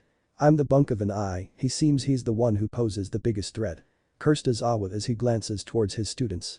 TSK, great a teleportation quirk. Thought Naruto glaring at the villain. Greetings, we are the Villain Alliance. I apologize for the presumption, but we took it upon ourselves to enter UA Academy, the base of heroes, in order to engage with Mr. All Might, the symbol of peace. We were wondering if we might be allowed the opportunity to extinguish him, you see. Was Mr. All Might not meant to be in attendance at this juncture. Perchance, has something been altered? Ah well, setting that aside, this is my rule. Says the man. Both Kirishima and Bakugo charges at the villain. Kirishima activates his hardening on his arm, while Bakugo charges with an explosion fist. Bet you didn't think Wedge is able to do you in before you got a chance. Roared Kirishima. It's no use, just run. Run, you two. Yelled number 13 with a panic expression. Because the villain has no real physical body, the attack had no real effect. The black cloud of mass just reformed. That was quite perilous to be expected. Though you may be mere students, you are also the hero world's golden eggs. You will be scattered and tortured and slain. Says the villain. Portals began to swallow everyone whole. The black portal appears in the sky and a freaking out Izuku is suddenly free-falling the flood zone. Screams the fearful Izuku as he plummeted into the water. Warping. His quirk is warping and he's after All Might's head.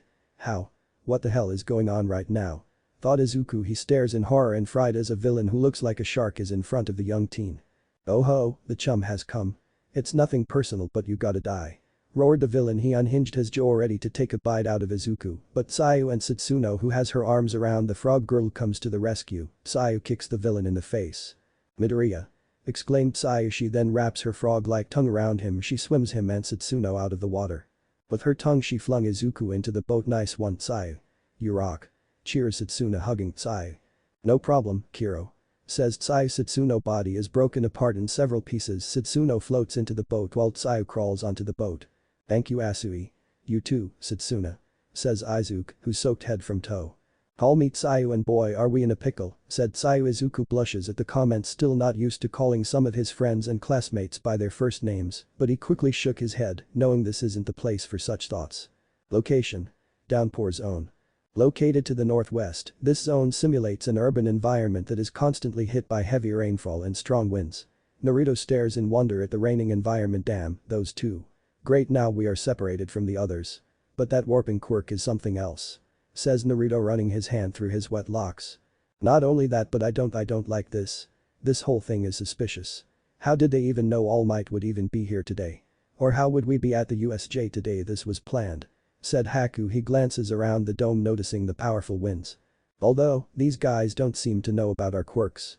Said Naruto. He too agreed this whole thing felt wrong. He then begins to wonder, was the press getting inside the walls only a means to distract the heroes? You're right. This whole thing is way too organized. Hold up. I'm picking up some movement. Which means. Bad guys. Says Naruto, grinning ear to ear. If these villains wanted to fight, then they'll give them a fight. Both he and Haku knew their discovery to the pro heroes. Haku glances around him and sees silhouettes of bodies moving. Me being here definitely proves these villains don't know about our quirks. If so, then they wouldn't have sent me somewhere I can use my cold air, especially not in a place like this. And same for Naruto. The most likely zone to drop Naruto in would be the flood zone. Thought Haku. And these guys are nothing but the small fry. Meaning they probably don't know how they gain the knowledge or how they plan on killing All Might. Say Haku. Yeah, meaning Aizawa sensei must be facing the actual leaders. Said Naruto. The other teen nods his head in agreement. Who would have guessed those guys aren't villains, but super villains like Joker, Green Goblin, Clayface, and Mr. Sinister. Exclaimed Naruto. With his goggles he sees something underground heading their way. Naruto grins at this, knowing the villains are done waiting. This isn't like one of your comic books. Yelled an annoyed Haku. Annoyed his friend was comparing the two things. Those aren't real people, but the ones they were dealing with were real people. The villain burrowing underground jumps out from the ground. Haku glares at the armadillo hybrid man. Ready to die, brats. Don't take it personal. Roared the large man who's towering over them. Naruto grins at the armadillo man. The only thing I'm taking personally is how ugly you are. Exclaimed Naruto, pointing his finger at the quirk villain. The villain gains a tick mark. Smart mouth, brat. Thought an angry armadillo. Haku sighs at Naruto. Must you antagonize the villain? Asked Haku. Yes, especially when they are that ugly. Exclaimed Naruto in a joking manner, pointing his thumb at the villain who's grinding his teeth in annoyance at the teen.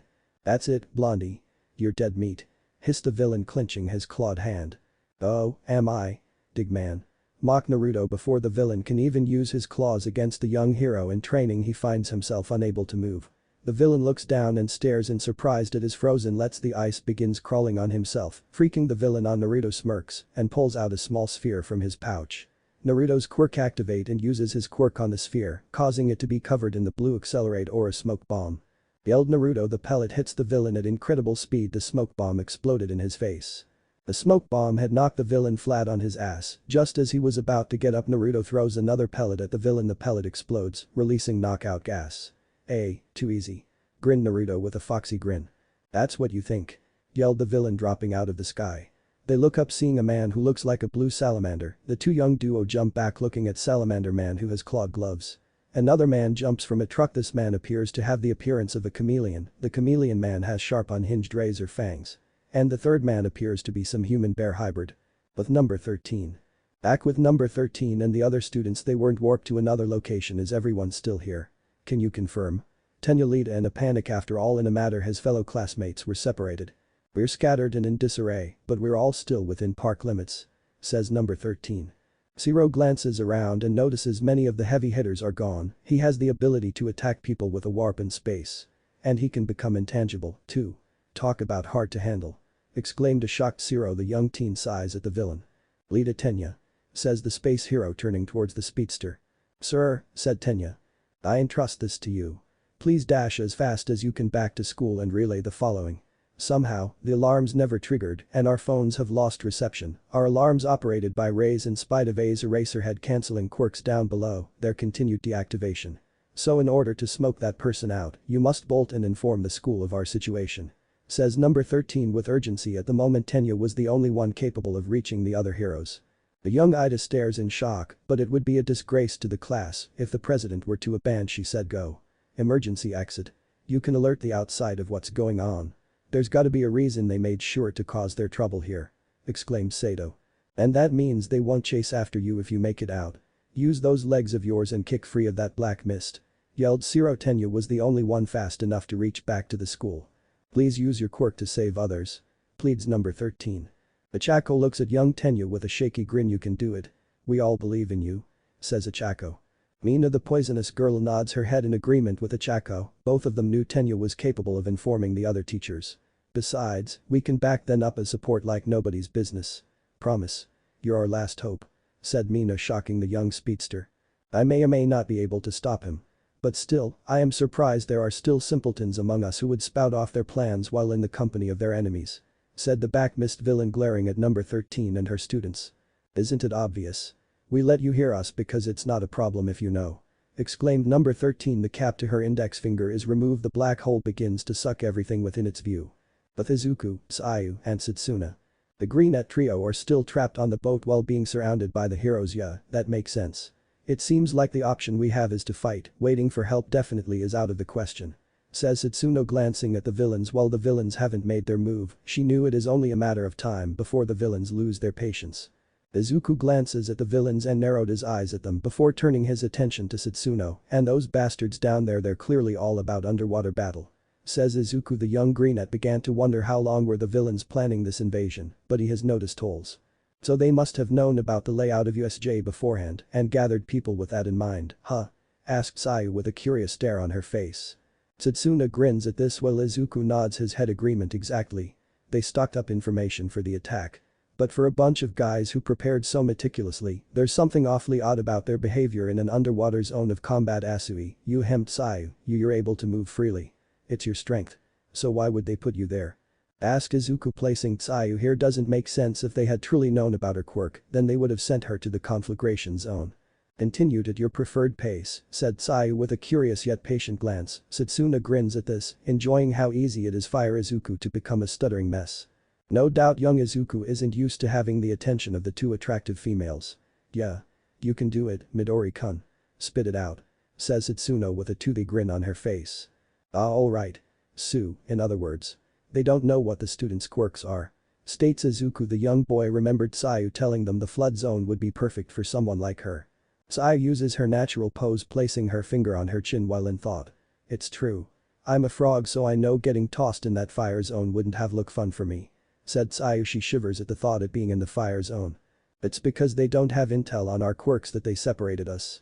And their strategy now is to assault us with sheet numbers. They've got us beat both numbers and experience. We have only one key to victory. Our one advantage is that they have no clue what our quirks can do. They haven't tried coming aboard ship. That also substantiates my hypothesis. Says Izuku. The Greenette trio stares down at the underwater villains. On the other hand, they definitely aren't underestimating us either, thought Izuku with a nervous look. I can leap fairly high. I can clamber up walls, my tongue can lash out up to a length of 20 meters, and I can inflate my stomach outwards. It's lined with poisonous mucus, well, not really poisonous so much as somewhat stinging, and I can secrete it. The latter two are probably near useless, so you can forget those. Says Sayu. You really are a firm girl. Says Setsuna. I half expected all of that, but you're pretty strong. My power is extremely strong, but my body still isn't used my quirk. You see, I'm a late bloomer, so I still haven't got the hang of my power yet. Says Izuku. He can remember the times when using one for all, and he shattered his bones due to going all out. My quirk allows me to split up my body into as many as 50 pieces. I can remotely make every one of these pieces move freely and levitate through the air at high speeds. My pieces can also regenerate if destroyed or otherwise become unusable. The pieces will stop moving if they are separated for too long, in which case they will regenerate. If I reattaches the parts before they go still, their time limit will regeneration ability of my quirk is very exhausting, so I'd rather prefers to recall as many of my body parts as possible to conserve her energy. Said Setsuna. She shows off her quirk by separating her torso from her waist. Wow, I guess I shouldn't expect anything else from Setsuna. She is one of the recommended student. Thought Izuku with a dazed expression. He remembers the times he's seen her use her quirk. She quirk was very versatile. With Naruto and Haku. Many of the villains are covered in a thick layer of frost, while some of them were unconscious, others were shivering, being encased in the ice. A massive villain with crab claws for hands is trying to crush the blonde, but he is under the effect of Naruto decelerating effect of his forward quirk. Naruto backflips away and throws a small explosion pellet. The sphere explodes in a bright flash, knocking him down. Haku uses his quirk to create an ice slide which carries him high in the air. The blonde his quirk in himself, his body glows in a blue Ori Uzumaki drop kick. Yells Naruto. He then drops down with incredible speed, nailing the villain in the jaw with a drop kick. The villain slumped to the ground. What happened to cutting us down? Way too slow. Grinned Naruto, puffing out his chest. Oh, yeah. I'm not slow, brats.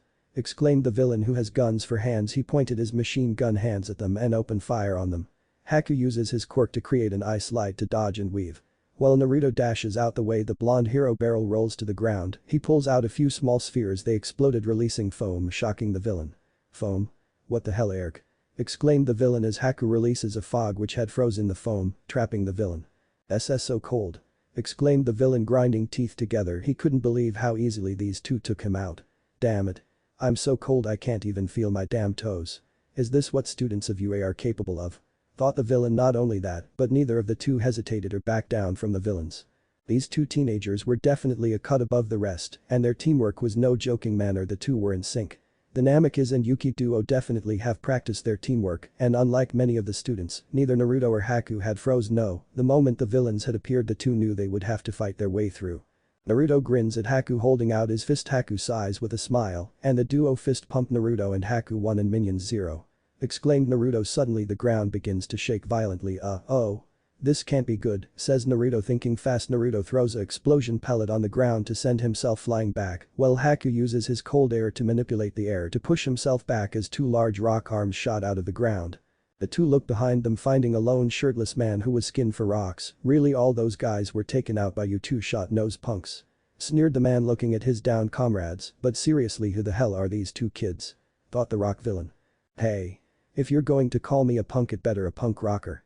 Stone face," exclaimed Naruto, pointing his finger at the villain. Haku looks at Naruto with sweat drop. He sighs at his best friend. He shot Naruto a raised eyebrow. "Seriously? That's what is bugging you?" asked Haku with a flat look. "What? Nothing screams freedom more than punk rock. They're about freedom and fighting operation," exclaimed Naruto with a grin. "Hey. I'm still here. You damn little shit," exclaimed an annoyed villain. He punched the ground. Several rock spikes rose from the ground. Naruto and Haku dodged the spikes. The blonde throws his explosive pellets at the spikes, causing them to explode. Haku uses the cold air levitate debris and throws it at the villain. The villain punches the ground, causing a column of earth to rise from the ground, but the column then explodes, shocking the man. Flying out of the smoke is Naruto, aiming a 360 kick to the villain's face, who stumbles back. Naruto then throws a few flash bombs, blinding the villain. "Haku, whirlpool kick," exclaimed Naruto, running at the villain. Naruto the jumps high in the sky. Haku nods his head. "Right," said Haku. He then manipulates the air, spinning Naruto in a rapid pace, creating a frosty corkscrew kick. The spinning kick nails the villain in the chest, causing him to be launched back, but just as he hits the ground, the villain punches the ground, causing debris to rocket out of the ground. "Shit," exclaimed Naruto, using his accelerate quirk to speed himself up, ducking, dodging, and jumping away from the rocks rocketing out of the ground. Naruto grins to himself. "I love this suit. Before, whenever I used my quirk on myself, my body could never handle my acceleration move. My body wasn't used to moving so fast, but with this suit, it can handle all the stress and G-force when I used my forward quirk," thought Naruto with a fresh grin as he speeds through the rocks. Curses Haku. He creates a solid. The two narrowly avoid the flying shards of rock. Haku then claps his hands together, creating a frozen thunderclap. The wave of thunderclap had turned the rocks and debris into ice fragments. Even the villain was trapped in a frozen thunderclap. The man found himself trapped in a column of ice. Haku lets out a sigh. "There, that should do it. I frozen his whole body, but his upper torso and the ground itself. I noticed when you would use your quirk you always punches the ground, meaning you must have to hit the ground to activate your quirk," said Haku, staring at the man struggling to free himself. It seems like his theory was right, since the villain doesn't seem to free himself by using his quirk. "Wow, that's some quirk.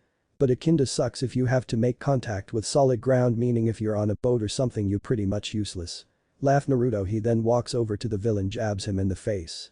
"Don't you mock me, you brat," yelled the villain.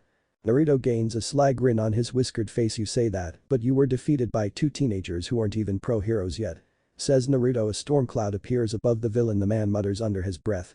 Naruto grins back at Haku. "I'd say that earn us mocking, but we have some questions to ask," says Naruto. Haku nods his head, glancing around at the defeated villains. "Questions?" repeated the villain, looking confused as he glances between Haku and Naruto. "Yeah, don't worry, I won't ask you how you and your villains for their hands on the Class 1AS schedule. That seems way above your pay grade. Instead, I'll ask, how does that crusty bastard plan to kill All Might? Seem oddly confident," said Naruto. He knew out of the villains the ringleader has to be the pale guy or the shadow guy. From what he saw, the shadow guy body can't be touched, although the only physical part of him has to be the metal brace he wears. "Crusty bastard? You mean Shigaraki?" replied the villain, but he quickly notices his mistake. "So, his name is Shigaraki, huh?" says Haku. The grit his teeth. Haku looks at him with a raised eyebrow. You know the more you resist the longer you stay frozen, right? Who knows, with the downpour zone it's already raining with cold wind, plus add ice to the equation, it's only a matter of time before you catch frostbite or hyperthermia," said Haku. The man gains a cold chill and in no time began telling them how Shigaraki and Kurogiri plan to use Nomu, a symbol of anti-peace. Anti-peace? Huh? Said Naruto. The two give each other a knowing look and began walking off, leaving the man stunned. Haku makes a hand motion and the ice capturing the villains melts away. Landslide zone.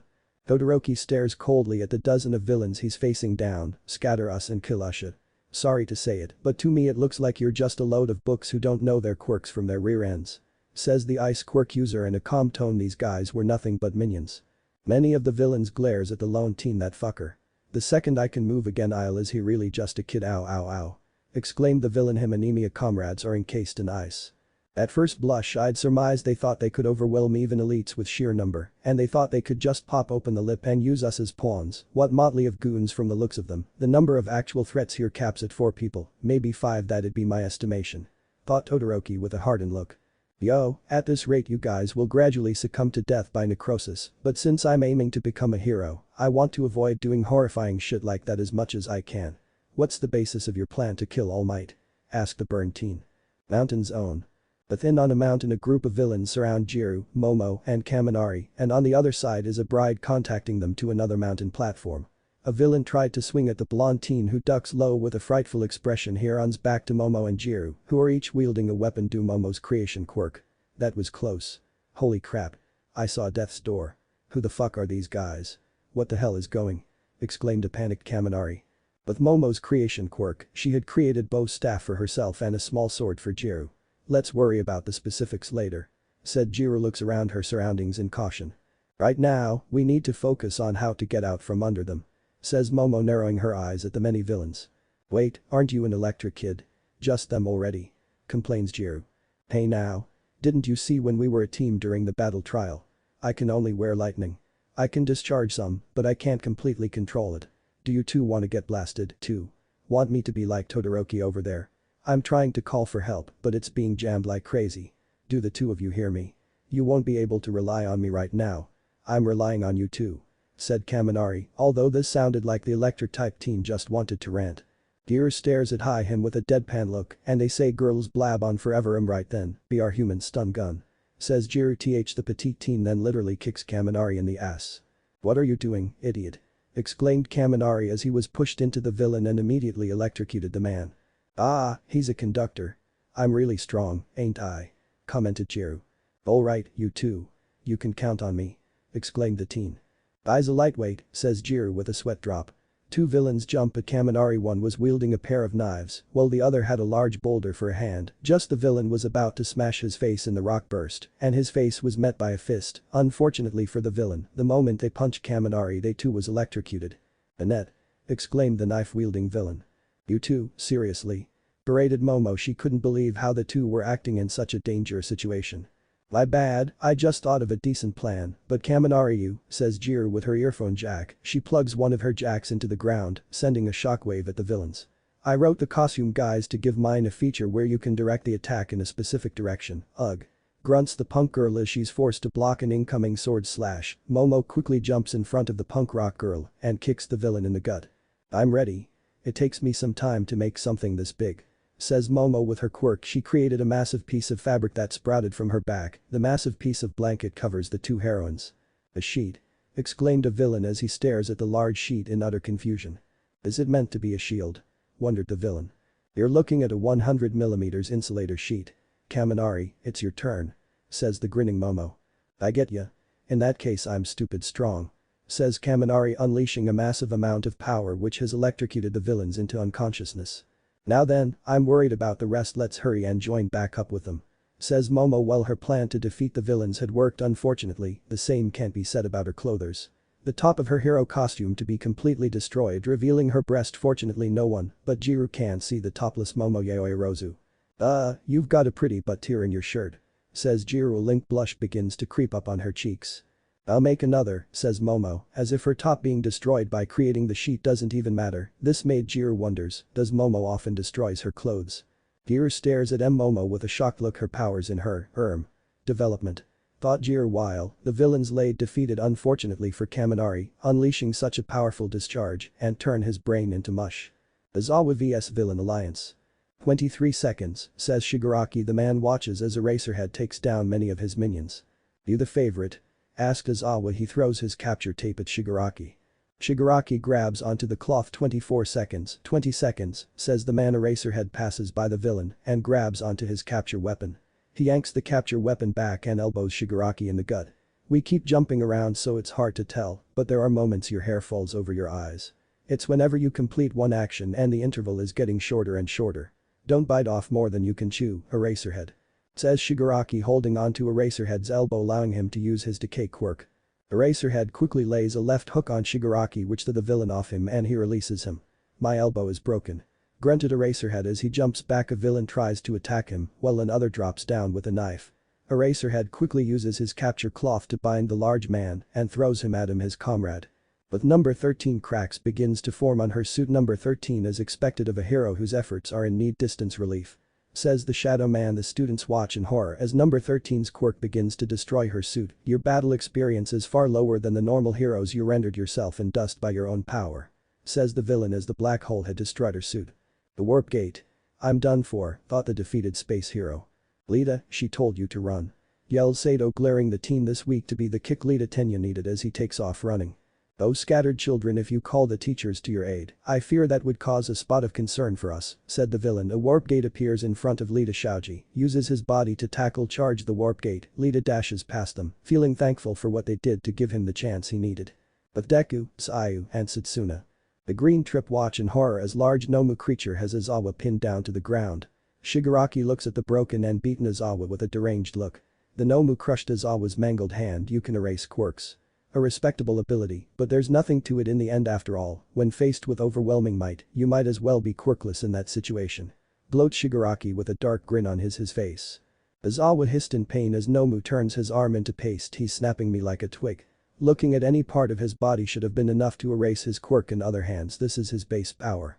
He's damn near All Might's level. Thought Aizawa. He grunts in pain as the Nomu grabs his head, smashing his skull into the ground. The trio watch in fear as No smashes Aizawa's face into the concrete. A massive shadow appears behind Shigakuri. Shigaraki Tamura, says the shadow being. Black mist. Then is number 13 dead? Asks Shigaraki. I have incapacitated her, however I'm afraid the students whom I could not scatter impeded me and he was therefore able to escape with his life. Said Black Mist. Shigaraki stares back at Shadow Mist with an unreadable expression. Shigaraki then begins to scratch his neck repeatedly. Black Mist, if you can't be a proper warp gate, then our plans have crumbled. There's no doubt that if they throw dozens of pros at us, we can't win. It's game over. It's game over for now. Shall we hop back? Said Shigaraki, who's in thought. With the speedster making it past Shadow Mist, the chances of reinforcements from the heroes is extremely likely. Satsuna narrowed her eyes at the strange man. Wait, does this mean they're just going to leave? Wondered Satsuna. It sure sounds like it, said Sayu. She too hopes that the villains will leave, but that sounds like just wishful thinking. This is a tad unnerving, Midoriya. Said Sayu while she wanted to save their sensei, but she knew if they stepped into the fight to rescue Aizawa, they will only get in the way. Izuku looks on with a look of fear on his face as they watch Nomu effortlessly destroy Aizawa. Didn't they said they were trying to kill All Might? If they leave now they'll have only alerted UA of the threat they pose. Game over. What on earth are those bastards thinking? Thought Izuku. Actually, before that, why don't we use this opportunity to take the symbol of peace's pride down a notch? Said Shigaraki. The man suddenly appears before them, shocking them. With no time to prepare themselves, Shigaraki reaches out for Sayu. But just as he touched her face, nothing happened. After a few seconds he turned his hand, glancing back. You really are a cool guy, Eraserhead. Says Shigaraki. This was a moment Nomu chose to slam his head into pavement. Izuku jumps at Shigaraki, charging up his fist with the mighty quirk of One for All, flowing his fist. No. Compared to the bad guys from before, these guys are clearly a league apart. Asui. I'll free you. Then run.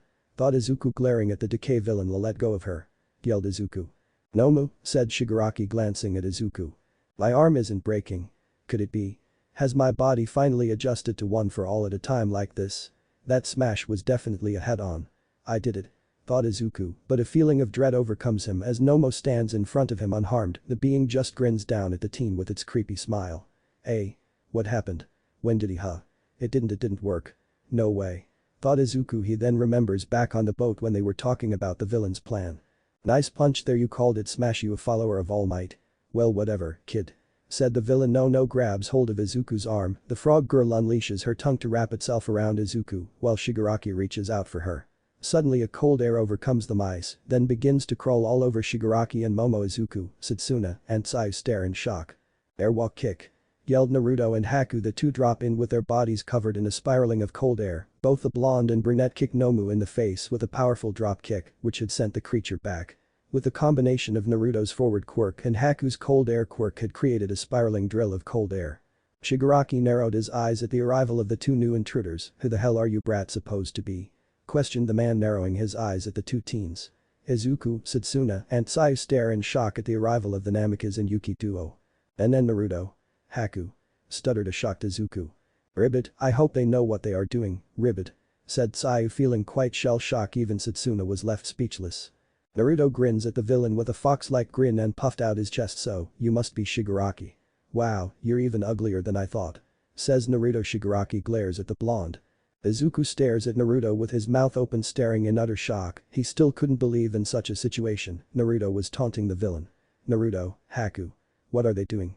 thought the bloodied and beaten Izawa. "What are they doing? How can they stand up against them?" thought Izuku, staring at the two young duo. He then glances back. All times training and hanging out with the duo, they seem afraid and had even talked about the problem with the world.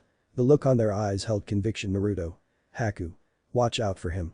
He has a decaying quirk," yelled Izuku. "A decay quirk? Well, things just got more intense," said Haku, glancing at the villain. "One of your lame minions told me who you were, and I'm guessing that ugly as Big Bird is your secret weapon to killing All Might," said Naruto. He and Haku glances back at their classmates and both noticed besides being scared to death by the villains they seem fine. They then to look at their sensei and both of them are heartbroken at the sight of the broken Izawa. Besides Izawa needing some serious medical attention, everyone else is fine. The damage around here definitely isn't caused by that Shigaraki. No, if anything the destruction around here was caused by that Nomo. I don't know what is it, but something feels off about Nomo, as if something is unnatural about him. Shigaraki stares at the two with a blank unreadable. "And what do two brats like you think you can do to hurt Nomo? Don't be stupid, he just defeated Eraserhead. Neither of you stand a chance. Nomo was created to kill All Might. You're not even, huh?" says Shigaraki as a small baby kunai knife which had cut the man on the neck. The man stops to glare at the two more so Naruto, who had thrown the small knife. "Sorry to interrupt your villain monologue, but hearing your voice reminds me of nails on a chalkboard. Plus you sound like one of those losers who spent their time staring at a screen. If I wanted to hear a long monologue, I think I'll listen to Dr. Doom. He's way much cooler than your lame ass, and he doesn't look as stupid as you," says Naruto with massive grin. Shigaraki glares at the blonde teen, clearly not taking taunts, as the man begins to scratch his neck. Shigaraki narrowed his eyes at the blonde. He snarled in anger at the blonde Namikaze. He then turns his head towards Nomu, who still has the same grin. "Nomu, kill them. Especially the annoying blonde one," ordered Shigaraki. The cocky fox grin plastered on Naruto's face had seriously kissed off the man. It also didn't help that the blonde had been insulting and taunting him the whole time. Nomu vanished and appears in front of Naruto. With his fist raised, Naruto quickly used his quirk on himself and narrowly moves out the way. Nomu tries to follow Naruto but finds he can't move. He looks down and sees his legs covered in ice. Naruto glares at where Nomu's fist made contact and is surprised by the crater in the ground. So, he's not just fast but strong too, thought Naruto. He digs into his weapon pouch, pulls out a few spheres and throws them at Nomu. Shigaraki laughs at the spheres. "What are those supposed to do, tickle Nomu?" laughed Shigaraki. His laughing, but his laughing comes to a halt as the spheres explode in a bright light of flashes, forcing him and Kurogiri are forced to cover their eyes from the light. "Shit. Flash bombs," hissed the annoyed villain. "I can't see," exclaimed Setsuna, shielding her eyes away. Nomu screams as he is blinded by the flash bombs. Naruto runs in all directions, hitting Nomu on every side, while Haku uses his cold air to assault Nomu with hail the size of a baseball. Nomu roars as he swings his fist at Haku, but Haku quickly freezes his arm solid, shocking the others stare in shock as Naruto throws a few exploding pellets at him. The spheres explode, destroying his arm and half of his face. "Did they do it?" asked Setsuna with a shine of hope. "Sure, blowing up Nomu's arm and half his face seemed excessive." They watch in horror as Nomu's arm and face heals. Shigaraki laughs at their shocked expression. "Ahahaha. I told you brats, Nomu was created for one purpose only, and that purpose is to kill All Might. This is Nomu's super regeneration and shock absorption. Do you two honestly think you can hurt Nomu?" mocked Shigaraki as he watches ice columns hit him on all sides, but Nomu destroys the ice columns.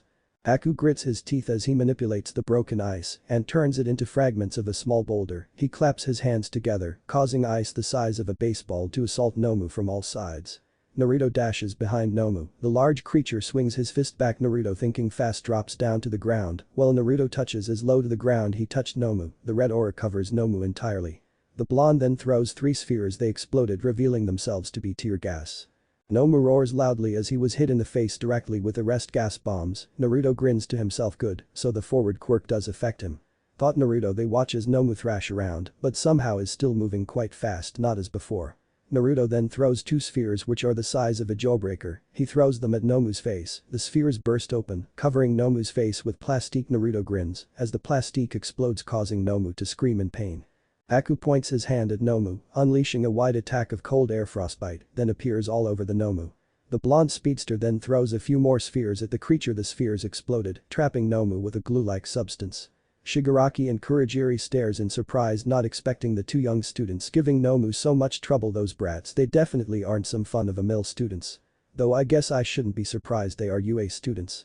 The brown-haired one can generate and manipulate air at intensely low temperatures, channeling freezing currents with lethal finesse. Not only that, he knows with Nomu he won't have to hold back. Damn. That is one troublesome ice quirk. Then there's that one. The annoying blonde.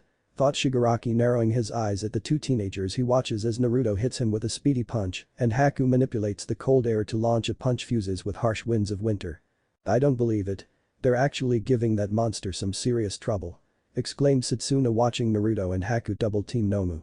She watches as Haku creates an ice slide. Naruto hops into the ice slide and jumps off, kicking Nomu with a skinny kick, but the kick had no effect. Not that the blonde seemed bothered. He throws a sphere which is colored blue. The sphere unleashes a strong sonic blast. They might actually win. Well, at least I hope so. Ribbit. Come on. You guys. Said Sai, watching bated breath. She honestly felt helpless and useless as all she can do is watch the battle. Naruto glances at Haku. Haku, let's try the combo. Says Naruto. Haku uses his cold air quirk to hit Nomu with as much debris as possible. Haku nods in agreement and smirks at Naruto, and the ice user could have sworn he saw Naruto's pupils change into stars. Uzumaki Yuki barrage. Yelled the duo. The temperature suddenly drops down. Many of them shiver at how cold it has gotten. The ice around them begins to levitate and takes the form of ice needles. Naruto pressed his hand on chest, increasing his forward quirk on himself. Naruto's natural blue eyes gain a blue hue. Naruto then becomes a blur, hitting Nomu on all sides. Nomu roars out in anger, ripping himself away from the glue with inhuman super strength. He slams his fist on the ground, causing rubble and stone flying in everywhere directions. The flying debris had knocked them to the side. Nomu appears in front of them with his fist raised. Run away. Yelled Izuku with fresh tears in his eyes. Nomu, kill them. Demanded Shigaraki. A huge ice wall is created. Nomu smashes through the ice wall, sending ice shards at them. Nomu kicks Haku away, causing the teen to cough out blood as several of his ribs were broken. Shigaraki grins at this. Nomu slams his fist into the ground, trying to crush the blonde, but he narrowly dodges with a backflip. He tries to crush Naruto again, but the blonde backflips away again, only for Nomu to grab him by the legs. Naruto grinds his teeth together as he can feel the bones and legs begin to crack. Nomu roars loudly in Naruto's face. He then heard the sound of laughter. He turns and sees Shigaraki laughing. Ahaha. I told you kids, you don't stand a chance against my Nomu. Nomu will be the one to finally kill that pathetic symbol of peace you brats love to praise. Nomu, show this brat what happens to love being a hero. Kill him. Demanded Shigaraki with a twisted grin on his face. Nomu reels his fist back. Shit. Cursed Naruto. He quickly digs into his boot pockets and quickly throws 2 kunai into his eyes. Nomu drops Naruto and screams in pain. Holy crap, that was scary. Exclaimed Naruto. Nomu roars in anger, backhanding Naruto, causing the blonde to grunt in pain, just as Nomu walks over towards Naruto and lifts his massive foot in the air, ready to crush his head. The door to entering the USJ is knocked off its hinges, revealing a pissed off All Might. It's about damn time. Groaned Naruto, spitting out some blood. Number 13 and the other students were excited and relieved to see the number 1 pro hero has arrived to save them from the villains. Even young Izuku was crying tears of happiness to finally see his mentor idol. The villains, on the other hand, seem to have lost their nerve, except Shigaraki, who seem happy to see All Might arriving, meaning he finally gets to see his Nomu kill the symbol of peace. Have no fear, for I have come. Says All Might, tripping off his tie, no longer having the usual grin on his face. We were waiting for you, hero, or should I say, you hero trash. Sneered Shigaraki. All Might quickly ditched his suit jacket and easily one-shots the villains while getting to the injured Aizawa. He picks up the broken man. I apologize, Aizawa. said All Might as he carefully picks up the man his arm. Thought All Might looking down at the broken eraser head. He then stares at the villains with a flare with a blink of an eye. All Might knocks off Shigaraki's hand mask off. He then grabs hold of Naruto, Haku, Izuku, Satsuna, and Tsuyu, dropping them off on the other side so they won't be caught in the crossfire. Head towards the entrance, you five. I have to leave Izawa with you. He's unconscious, so hurry, said All Might. Shigaraki picks up the hand mask, but Naruto stares at him with a pained look and looks confused as he called the weird hand mask father. He honestly thinks Shigaraki is crazy. He took the opportunity to hit you while he was saying them, ahahaha.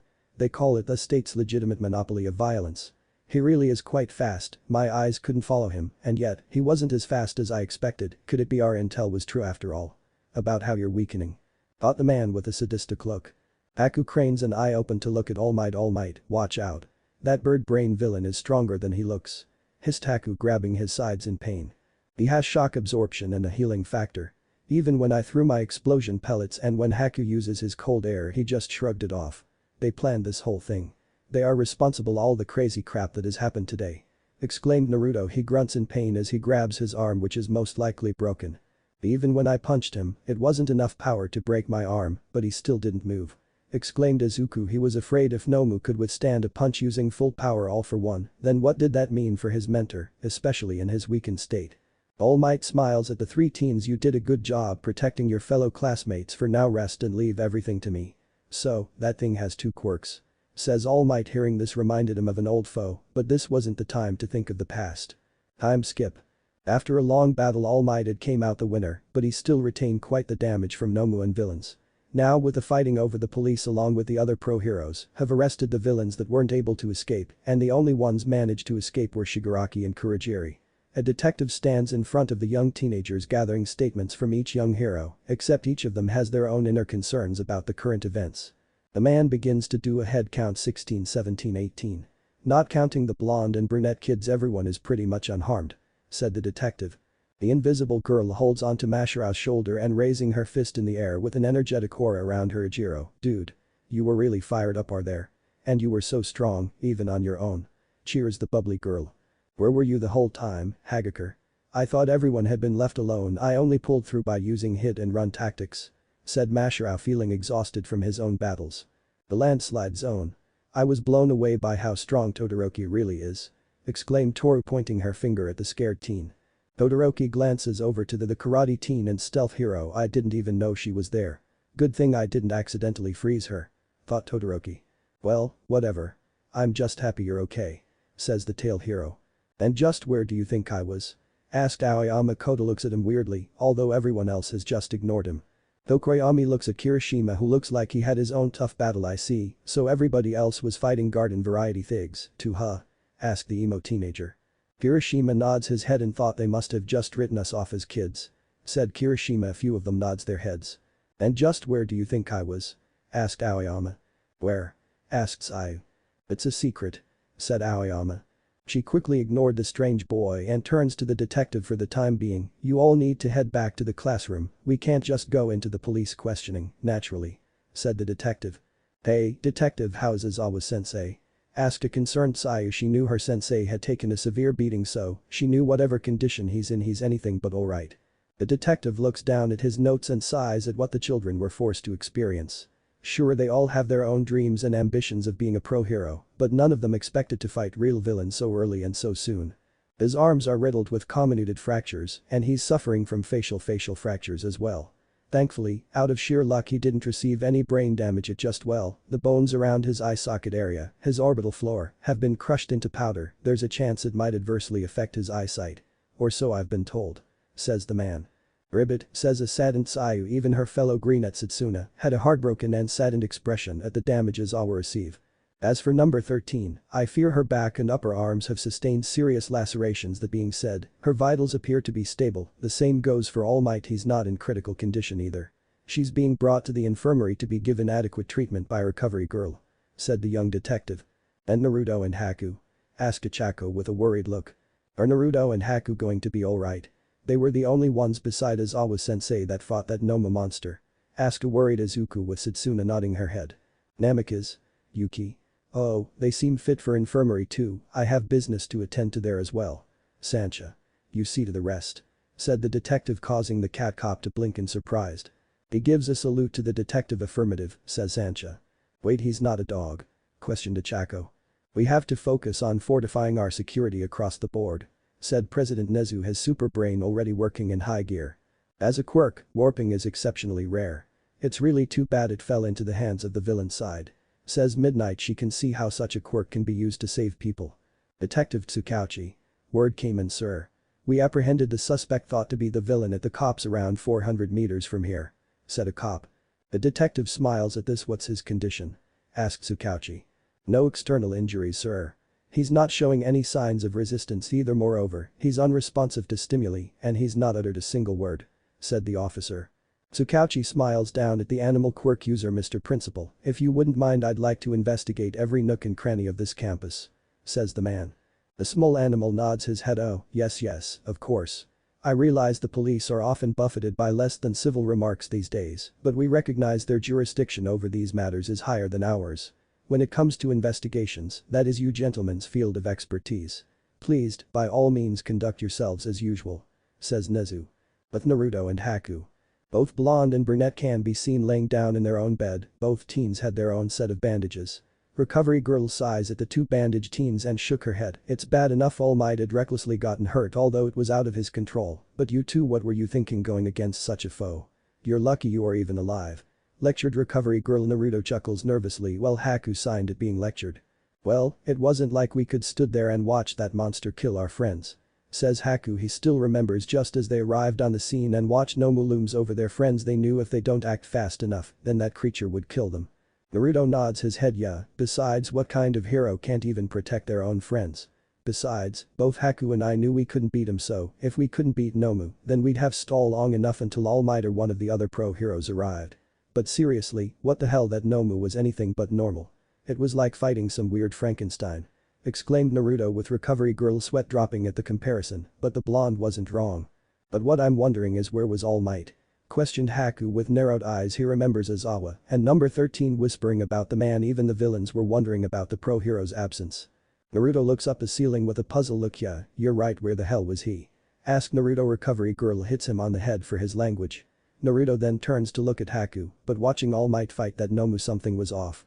"I've seen him fighting all the time on TV, but he didn't seem as powerful," said Naruto. Haku nods his head in agreement. It was like All Might was trying to end the fight as possible, but somehow it felt like the man was desperately trying to end the fight as soon as humanly possible. "If anything, he seems weaker," says Naruto with a complex look on his face. Not only that, while the rest were happy and excited All Might had arrived, yet Izuku seemed worried about All Might. He knew Izuku idolized the man, but something was just off about those two. "Haven't you been saying All Might might have gotten weak over time?" asked Haku with a raised eyebrow. He remembers when Naruto told him of a theory of how All Might had grown weaker over time. Recovery girl flinch at this. She honestly can't believe how smart Naruto was, and unfortunately, the two were correct about the pro hero. It was a well-kept secret among the Hero Public Safety Commission, yet these two alone had figured out what most failed. She heard from Aizawa and All Might, while the blonde was a knucklehead and can be a loudmouth, he had a sharp mind. It's crazy how right these two are, thought recovery girl, though she shouldn't be too surprised. The boy's father is an intelligent man. "Oh yeah. That reminds me. Recovery girl, we need to speak one of the teachers, hopefully someone Vlad or President Nezu," asked Naruto. The old lady blinks in confusion at the blonde. "Sure, but may I ask why?" asked recovery girl, looking at the two with a curious yet cautious expression. She was happy these two didn't pick up All Might's reckless nature like Izuku. Well, the green-haired boy had gotten a better control on One for All, although the quirk-obsessed boy is still reckless. She then nods her head at the young Namikaze, giving the two teens a grandmother smile. "Sure, no problem dear. I'll be back," says recovery girl. Haku gives the nurse a small smile, while Naruto had given her a wide grin and a thumbs up, giving the elderly a good pose.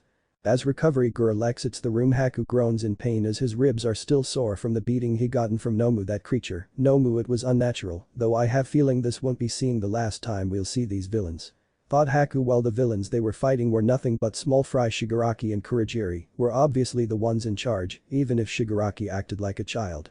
Naruto's stomach decides to let itself be known. Haku sighs at Naruto's growling stomach, which had echo through their room. "So, hungry," grumbled Naruto as his stomach growls even larger. "Seriously, you're thinking about food?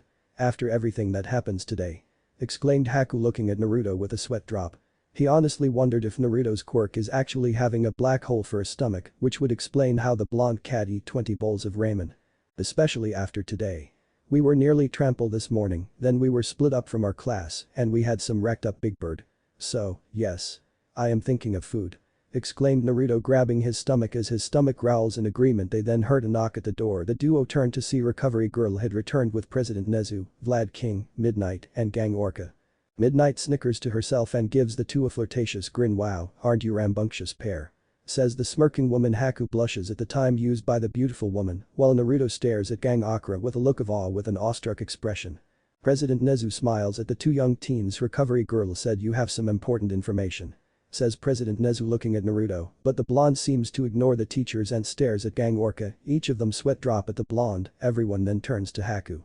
The young brunette gains a look of realization and facepalm. Oh yeah, that's right, Naruto here is a huge fan of yours, Gang Orca. Said Haku. All the others laugh at this except Gang Orca, feeling flustered. Holy crap. It's really him. He looks so awesome. Exclaimed Naruto, pumping his fist in the air. Unfortunately, this action had caused Naruto to slump back down in his bed, wincing in pain. Haku sighs at Naruto, only he would totally forget the pain his body is in, and act excitedly. Vlad King coughs in his hand, gaining the attention of the blonde. Recovery Girl said you wanted to talk to us.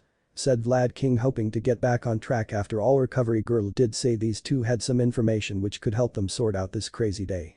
Shaken from his stupor, he turns to Vlad King and nods his head and gains a serious look, shocking many of teachers since a few moments ago he was acting like a hyperactive child. Right, well, Haku and I believe there is a traitor at UA. Said Naruto, shocking the heroes at the statement since this wasn't what they expected. The traitor? Repeated Midnight, looking shocked at such a statement. Wow, that is some serious accusations. I can see why you two wanted to talk to us first, but I must ask, why do you think there is a traitor? Asked President Nezu with a smile, but it held a tone of curiosity. Each of the teachers knew the small animal was probably no more interested in the duo now than ever.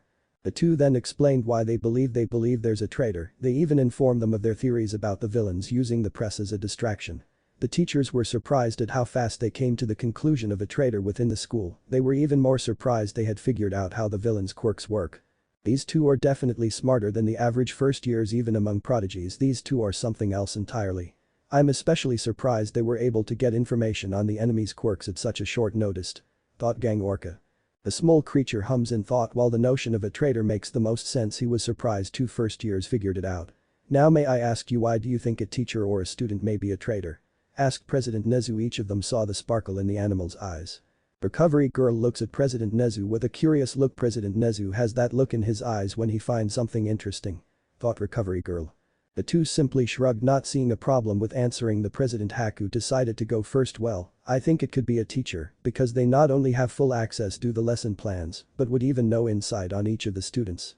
As a pro hero, each of you have seen your fair share of the darker side of humanity. Maybe you got tired of the flawed system, but with a student, it could be the ideal traitor. Says Haku. He knew how over the years the idea of superheroes has become commercialized and governed. Midnight shot Haku a raised eyebrow, looking at him with a puzzled look. Ideal traitor? What do you mean by that? Asked the X-rated hero. It's quite simple. With a student, they are the least likable suspect. No one would think a student or first year, after all they are green. You'd probably think it was a second or third year. Says Haku. He then turns to Naruto and nods his head at the Namikaze, who grins at the ice user. My turn. As a teacher, you have experienced the worst of society and no doubt failed to save lives. Plus, as a pro hero, maybe you've grown tired at the corrupt system, and especially with the corruption of the Hero Public Safety Commission. Says Naruto, gaining a look of irritation, mentioning the Hero Public Safety Commission. What corruption of the Hero Public Safety Commission are you talking about, young Namikaze? Asked Vlad King with a serious look on his face. Naruto looks at him with a deadpan look. Are you serious?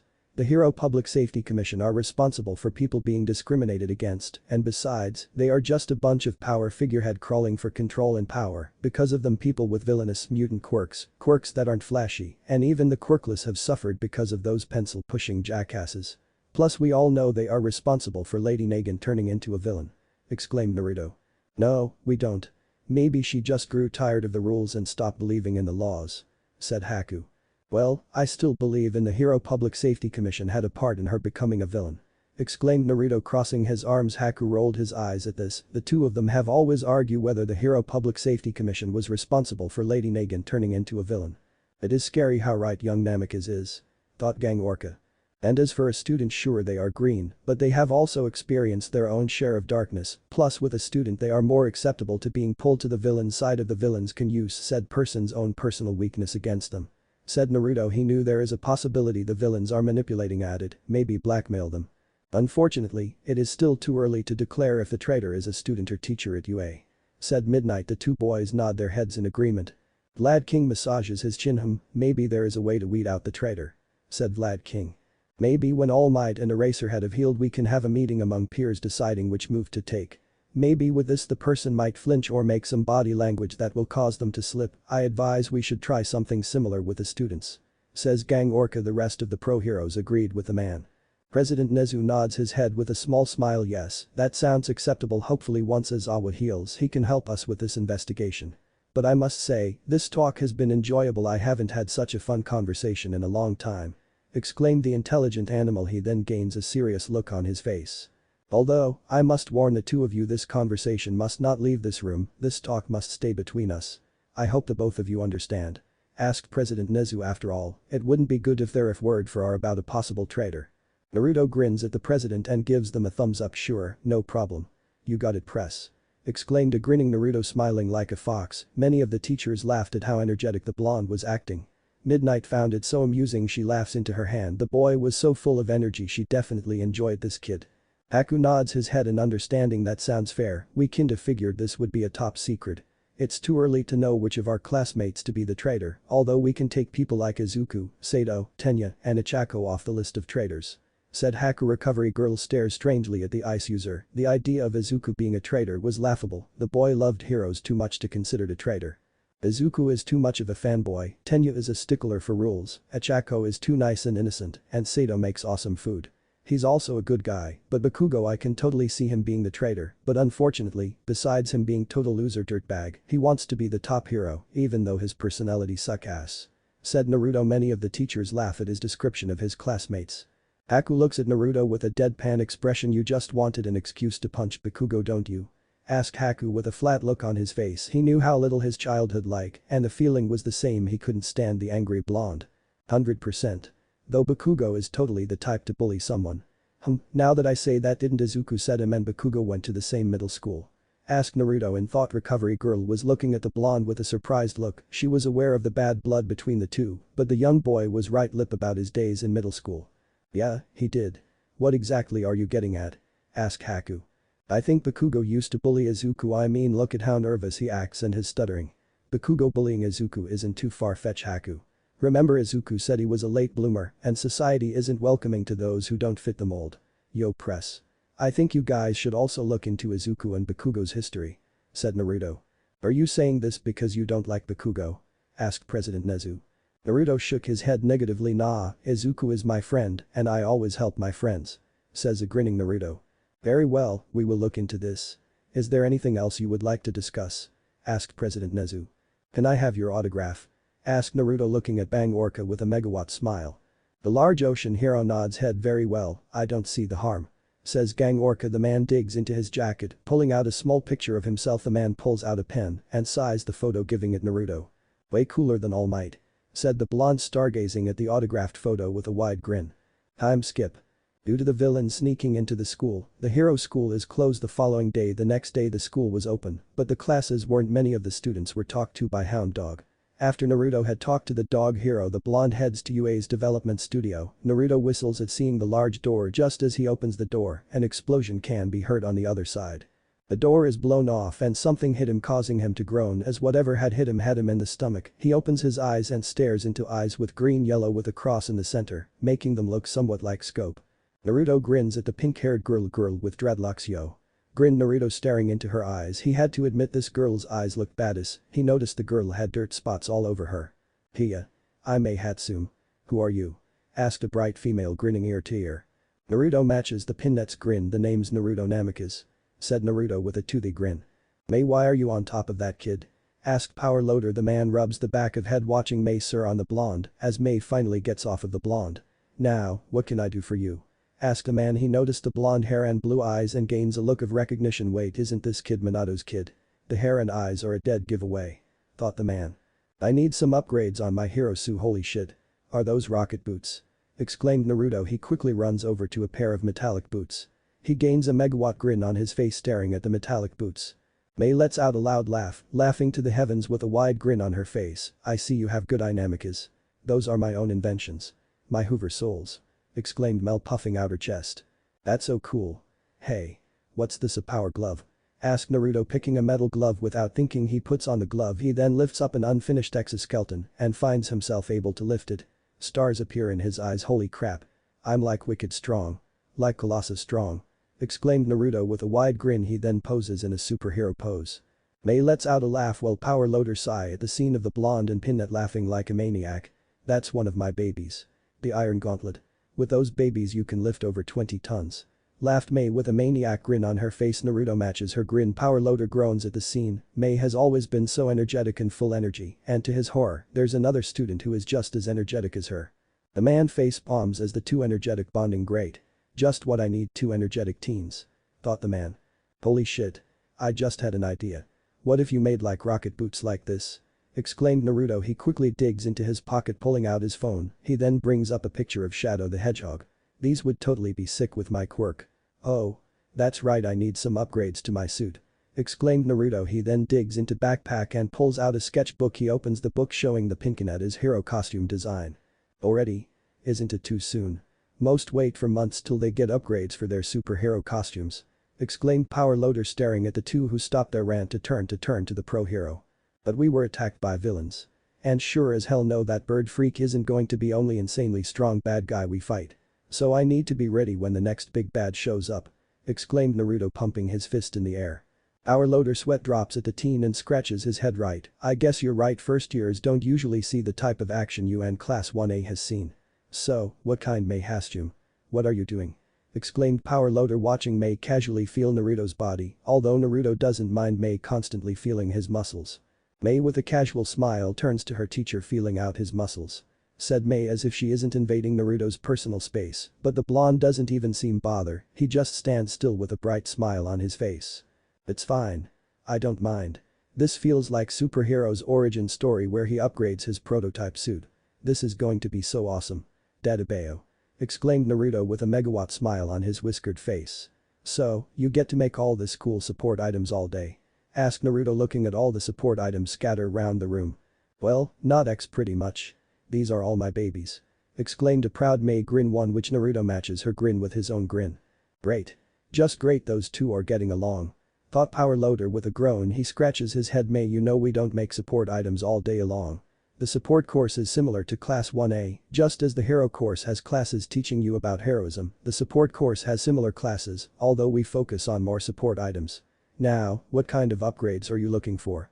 Asked the man. I want my suit to have shock absorption, something similar to the Nomu. I also want my suit to have armor built in that way to protect myself, and some hover or rocket boots. With boots I can even go faster. Exclaimed Naruto. Power loader hums to himself. He had to admit the blonde had good ideas and no doubt was thinking about the upgrades. The man's sweat drops as he watches the blonde and Pinkinette go on a ramble about support items and hero costumes. He mentally groans knowing he's going to have to supervise not one but two hyperactive teenagers. One is prone to having her inventions explode. He wasn't sure what tendencies the blonde have, but watching Mei, who runs off of caffeine, and Naruto seems to run on endless energy. Time skip next day. Location. UA Academy. The class of 1A were each seated while some were talking among themselves. It didn't have same gusto as usual. Even the energetic Satsuna Tokage was subdued and somber. The students were talking among themselves, each wondering who's going to take over the class, although they get their answer as the door opens. Shoto Izawa steps in covered in bandages, looking like a mummy. Morning, says the mummy Izawa. Izawa-sensei, you're already back. That's beyond pro. Exclaimed Kirishima with a toothy grin, pumping his fist in the air, though many of the students sweat drop at the sight of their teacher. Satsuna smiles nervously at her homeroom teacher. Are you sure you shouldn't be in bed resting? Pondered Satsuna with a nervous SMH, well happy to see her teacher. She wished the man would take time to rest. Sensei, you're alright. Exclaimed Tenya in his usual robot-like fashion. Ichako sweat drops at Tenya. Can you really call that alright? Asked Ichako as she stares at Izawa struggling to even walk to his desk.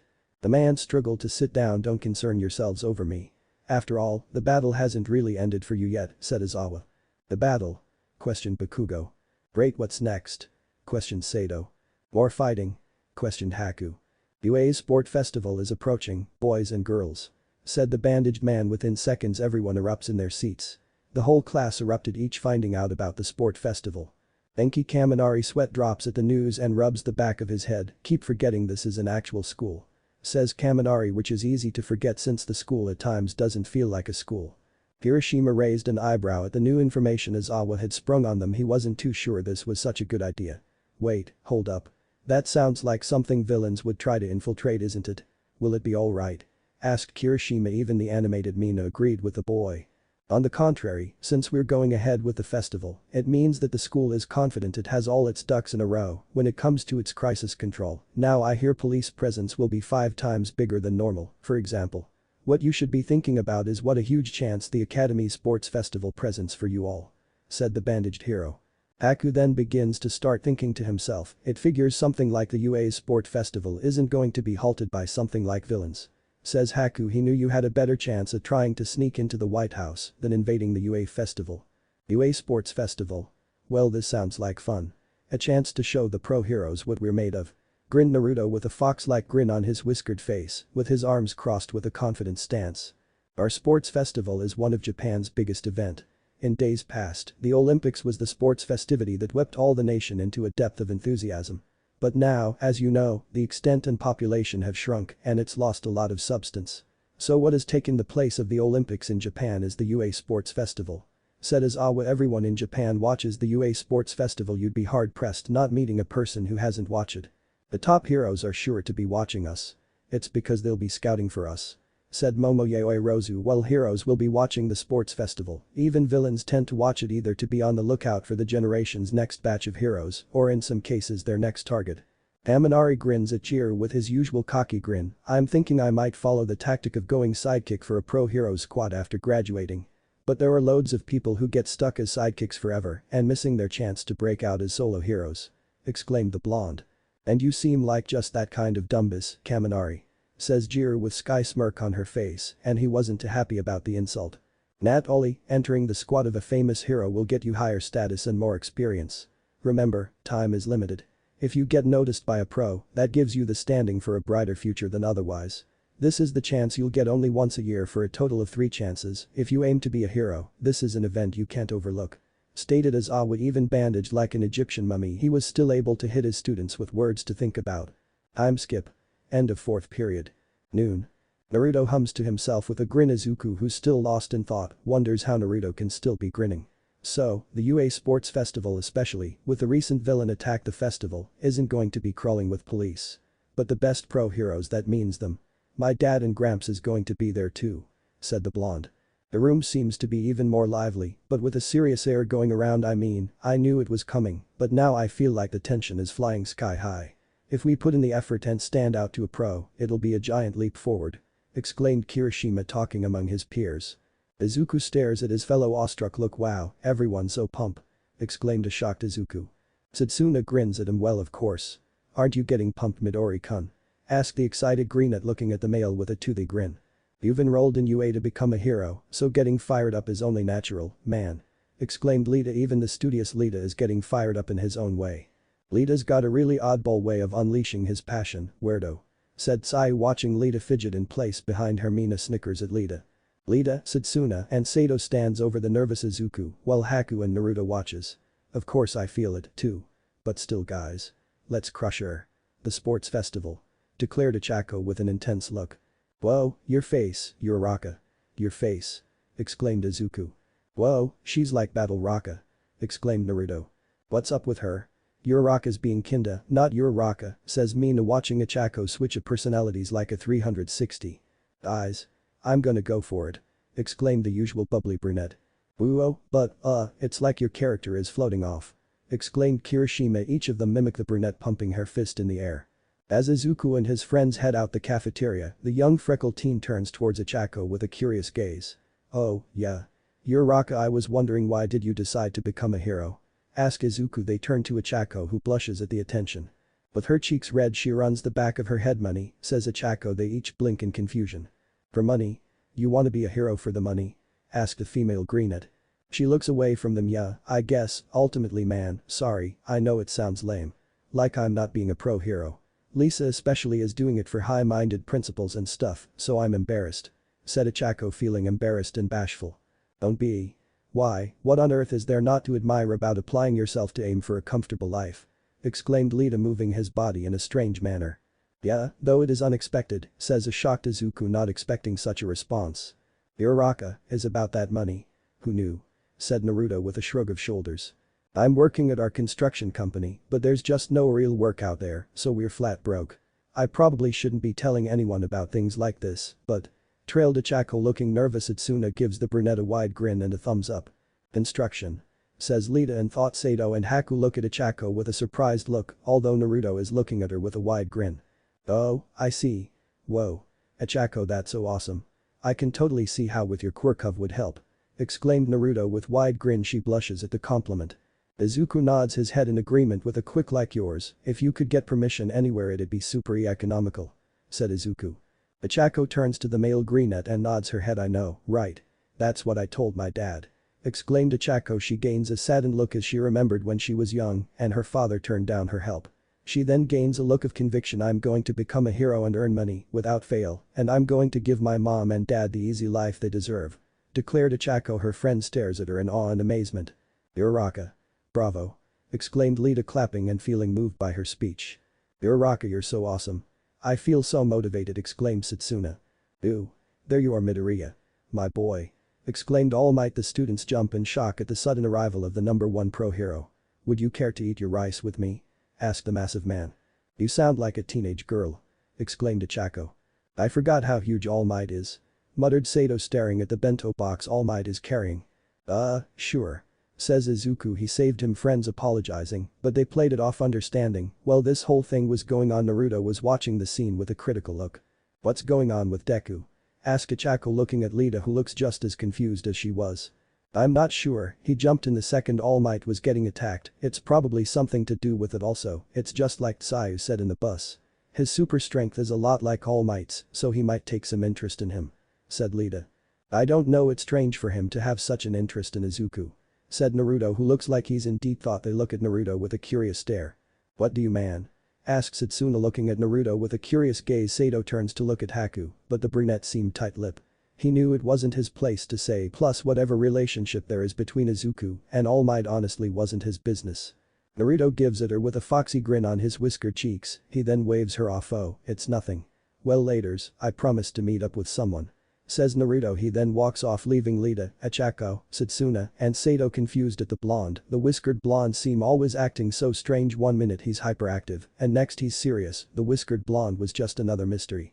The blonde makes his way at the massive door belonging to the support class. Just as Naruto was going to knock on the door explodes off its hinges. This seemed to cause him to grin in a fox manner. A pink blur is also slammed into him, causing Naruto to fall down, just as the blonde looks to see what has basically gut-checked him. And to his surprise, the pink blur turned out to be Mei Hasume grinning down at him, and he grins back. Naruto Uzumaki. So, you've returned. Exclaimed the grinning Pinkinet. Of course. And lunch. And coffee. Said Naruto. The two did promise each other he would return and they would discuss ideas for her babies. Mei's eyes gained stargazed look. Coffee. Gim gim. Exclaimed Mei. Naruto laughs at this, remembering her saying she prefers coffee over tea. I would, but you still haven't gotten up. Laughed Naruto. He can hear the sound of power loader groaning. Oh yeah, I forgot. Said the smiling Mei as she gets up, not even bothering to wipe away the dirt and grime covering her. She watches as Naruto rises to his feet. He digs into his backpack, pulling out a small thermos. She takes it and takes long drink. Naruto snickers at the scene. I guess it's a good thing I got dark Colombian roast, huh? Asked Naruto. Mei nods her head and takes a big gulp. Ah, coffee so delicious. It keeps the creative juices flowing. You said you have some ideas. Come on, we don't have time to waste. Naruto. Exclaimed Mei. She grabs hold of his hand, dragging him into her support class, though Naruto didn't mind. He just kept grinning as she pulls him. He watches as power loader slamming his head on his desk, muttering about blondes and Pinkinet troublemakers. Mei continues to drag him to her station. He looks on with a curious look as he stares at the showbox at Mei's station. He somehow doubted Mei Hasume even cared about shoes or fashion. I just finished them. My brand new baby. Say hello to the hover boots. Exclaimed Mei Hasume. She opens the box, showing a pair of chrome blue and silver shoes. Wait, you made them already? Asked Naruto, blinking in surprise. He honestly wasn't expecting the pink-haired inventor to be done anytime soon. At most he was expecting her to be done within a few weeks, but as he looks at Mei, he noticed rings around her eyes. He looks towards her workstation and noticed several coffee cups. She must have pulled an all-nighter. Thought Naruto as he watches her down the coffee. When was the last time you slept? Asked Naruto, but with seeing how jittery the pink-haired girl is he had a pretty good guess. Mei Hasume just grinned at the blonde and pumped her chest out. There's no time for sleep when I have babies that need to be worked on. All I need is coffee to keep me going. Exclaimed Mei with a wide grin. Naruto gives her a grin matching his own. Funny. You say that but it's obvious your eyes are falling asleep. Grinned Naruto pointing to her drooping eyes. It was obvious the support student hadn't gotten any type of sleep. The blonde shook his head at the girl. He can understood being absorbed in his work or pranks. He once spent a whole week not sleeping because he was planning to prank one of his teachers. Naruto playfully bops her on the head. Mei looks at him with a look of confusion. You dummy, you can't work yourself to the bone like that. And what would happen if you were working on your babies and you fall asleep? I'm sure even losing concentration for even a second can be disastrous. Says Naruto. He then snickers at the thought of Mei accidentally electrocuted herself. Mei then pouts, realizing by not sleeping and working sleep deprived could cause a number of problems. Not only that, but Power Loader would no doubt get frustrated at her for causing another explosion in the classroom. She then begins to drink from her drink in a slower pace. Fine, I'll agree to your terms. In return you must bring me a coffee offering every visit. Exclaimed Mei, shooting the blonde hero a beaming smile. She even inches closer to him until her green-yellow scope lenses eyes stare into his cerulean eyes. Naruto grins back at Mei and shrugs his shoulders nonchalantly. He's only known her for a short while, but he could tell besides inventing she loves coffee. Naruto pats the pink-haired girl on the head and quickly he realizes even though she isn't one for appearances, but her hair is shockingly soft. I'll think about it. Says Naruto with a grin on his face, beaming with confidence. In the back of the room Power Loader can be seen grading test papers. Time skip after school. With the final bell ringing, the students of Class 1A are getting ready to head home. Achako opens the door and is shocked to see dozens of students apparently waiting for them. It seems like every department was standing waiting for the students of Class 1A. What the heck? Exclaimed a surprise and shell-shock Achako. Sato stares in shock with a bewildered look. What the hell? What's with all these people? Questioned the large teen. They're scoping out the competition, bastard. They want to see the gang who came through the villain ambush. They're checking us out before the big battle, asshole. Says Bakugo. The large Sato stood in shock at the words coming out of Bakugo. The aggressive blonde never cared for the options on others. It's pointless to try. So, why don't you just fuck off? You goddamn mob, sneers Bakugo, glaring daggers. Don't go calling people you don't know a mob right off the bat. Exclaimed Lita, moving his arm in a robotic manner. Are all the kids enrolled at the Department of Heroics this way? I came to see what you kids are made of. True, I didn't think you'd be this arrogant, said a purple-haired teen, though with his appearance, the teen looks like he could be related to Eraserhead. I'm a bit disillusioned, so that's it, huh?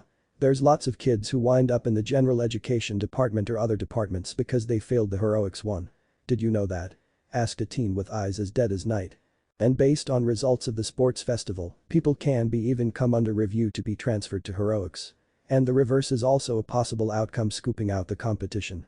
If nothing else, a general ed kid like me is thinking, hey, don't I try pulling the rug out from under those Heroics kids while they're on their high horse. Considered it a declaration of war. Said the general ed student. Haku glances at the general ed student. So, we're going to be dealing with people from all departments. Well, seems like we can't even get a break.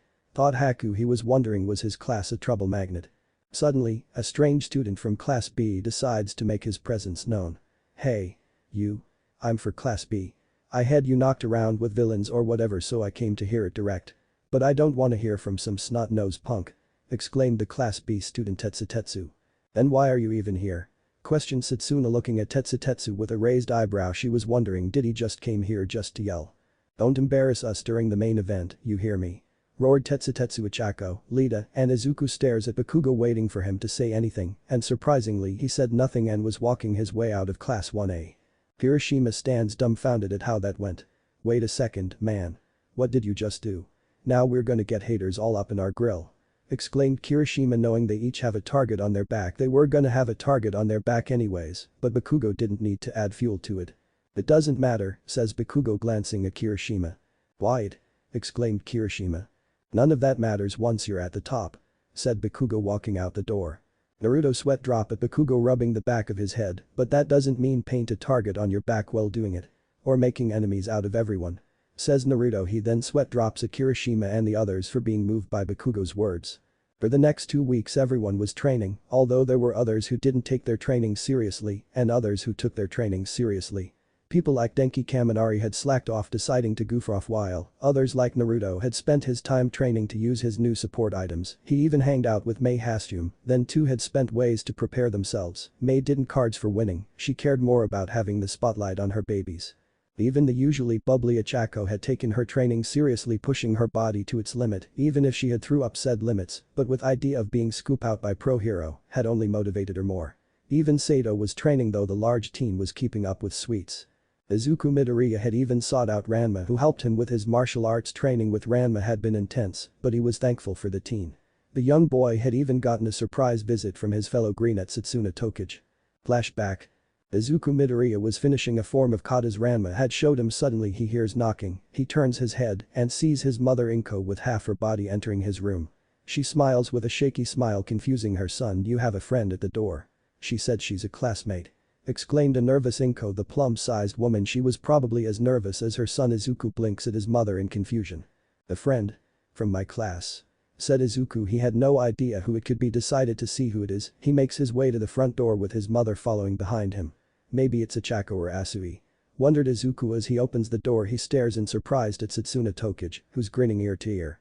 Izuku stares at Setsuna with a blush. Not only is she at his home, she's even wearing her citizen clothes. The green-haired boy was left speechless with his face turning in a deeper scarlet red. SS Setsuna. What are you doing here? Asked a blushing Izuku. His eyes scan over his brain short-circuit at how beautiful Setsuna are and being a young teenager, not his eyes glances over her beautiful body. Hey, aren't you supposed to be training for the sports festival? Asked the stuttering nerd. Setsuna snickers at this and waves him off with a smirk. She crossed her arms under her breast, his eyes seems to follow the movement of her breast. She giggles at this. She pats him on the head. I have been training non-stop. And I need a break, so why not visit my favorite cute nerd? Exclaimed Setsuna with a wide grin. Cute nerd? Exclaimed a shocked Izuku who then begins to mumble under his breath. She snickers at this, the young Midoriya acted like a scared little cat. While Setsuna was flirting with Izuku, his mother who stood behind the door gaping like a fish. She then licks her lips as her eyes gazes down at Izuku Midoriya's developing arms. He may have a plain-looking face, but she had to admit Izuku was looking yummy. She didn't know what kind of training he does on his own, but she could tell whatever it is. The training is definitely paying off. Setsuna points her finger at him, and you need a break. Midori-kun. I can tell you've been working non-stop. Exclaimed Setsuna pointing at the sweat dripping from his biceps. Which is why we're going on a date. Exclaimed Setsuna grinning like she just won the lottery. Date. Wait. Like RR right now. Exclaimed Izuku blushing red like a volcano. The boy stood in place muttering under his breath. Inko lets out a gasp of shock and surprised even the nervous Midoriya matriarch. Date. Repeated the chubby Midoriya. Out of anything to happen the least she was expecting was for this flirtatious beautiful girl to ask her son. Setsuna nods her head at Izuku. Yeah, right now sounds perfect. Just take a shower and get ready. I'm sure your mother has some interesting stories to tell. Said Setsuna. Her eyes lands on Inko who's peeking behind the door. She lets out an eep sound. But I don't know if that would be such a good idea. Said the nervous boy. Seeing how nervous and off guard he is, an idea popped in her head with a hidden sly grin. She then pouts at him, quivering her lip.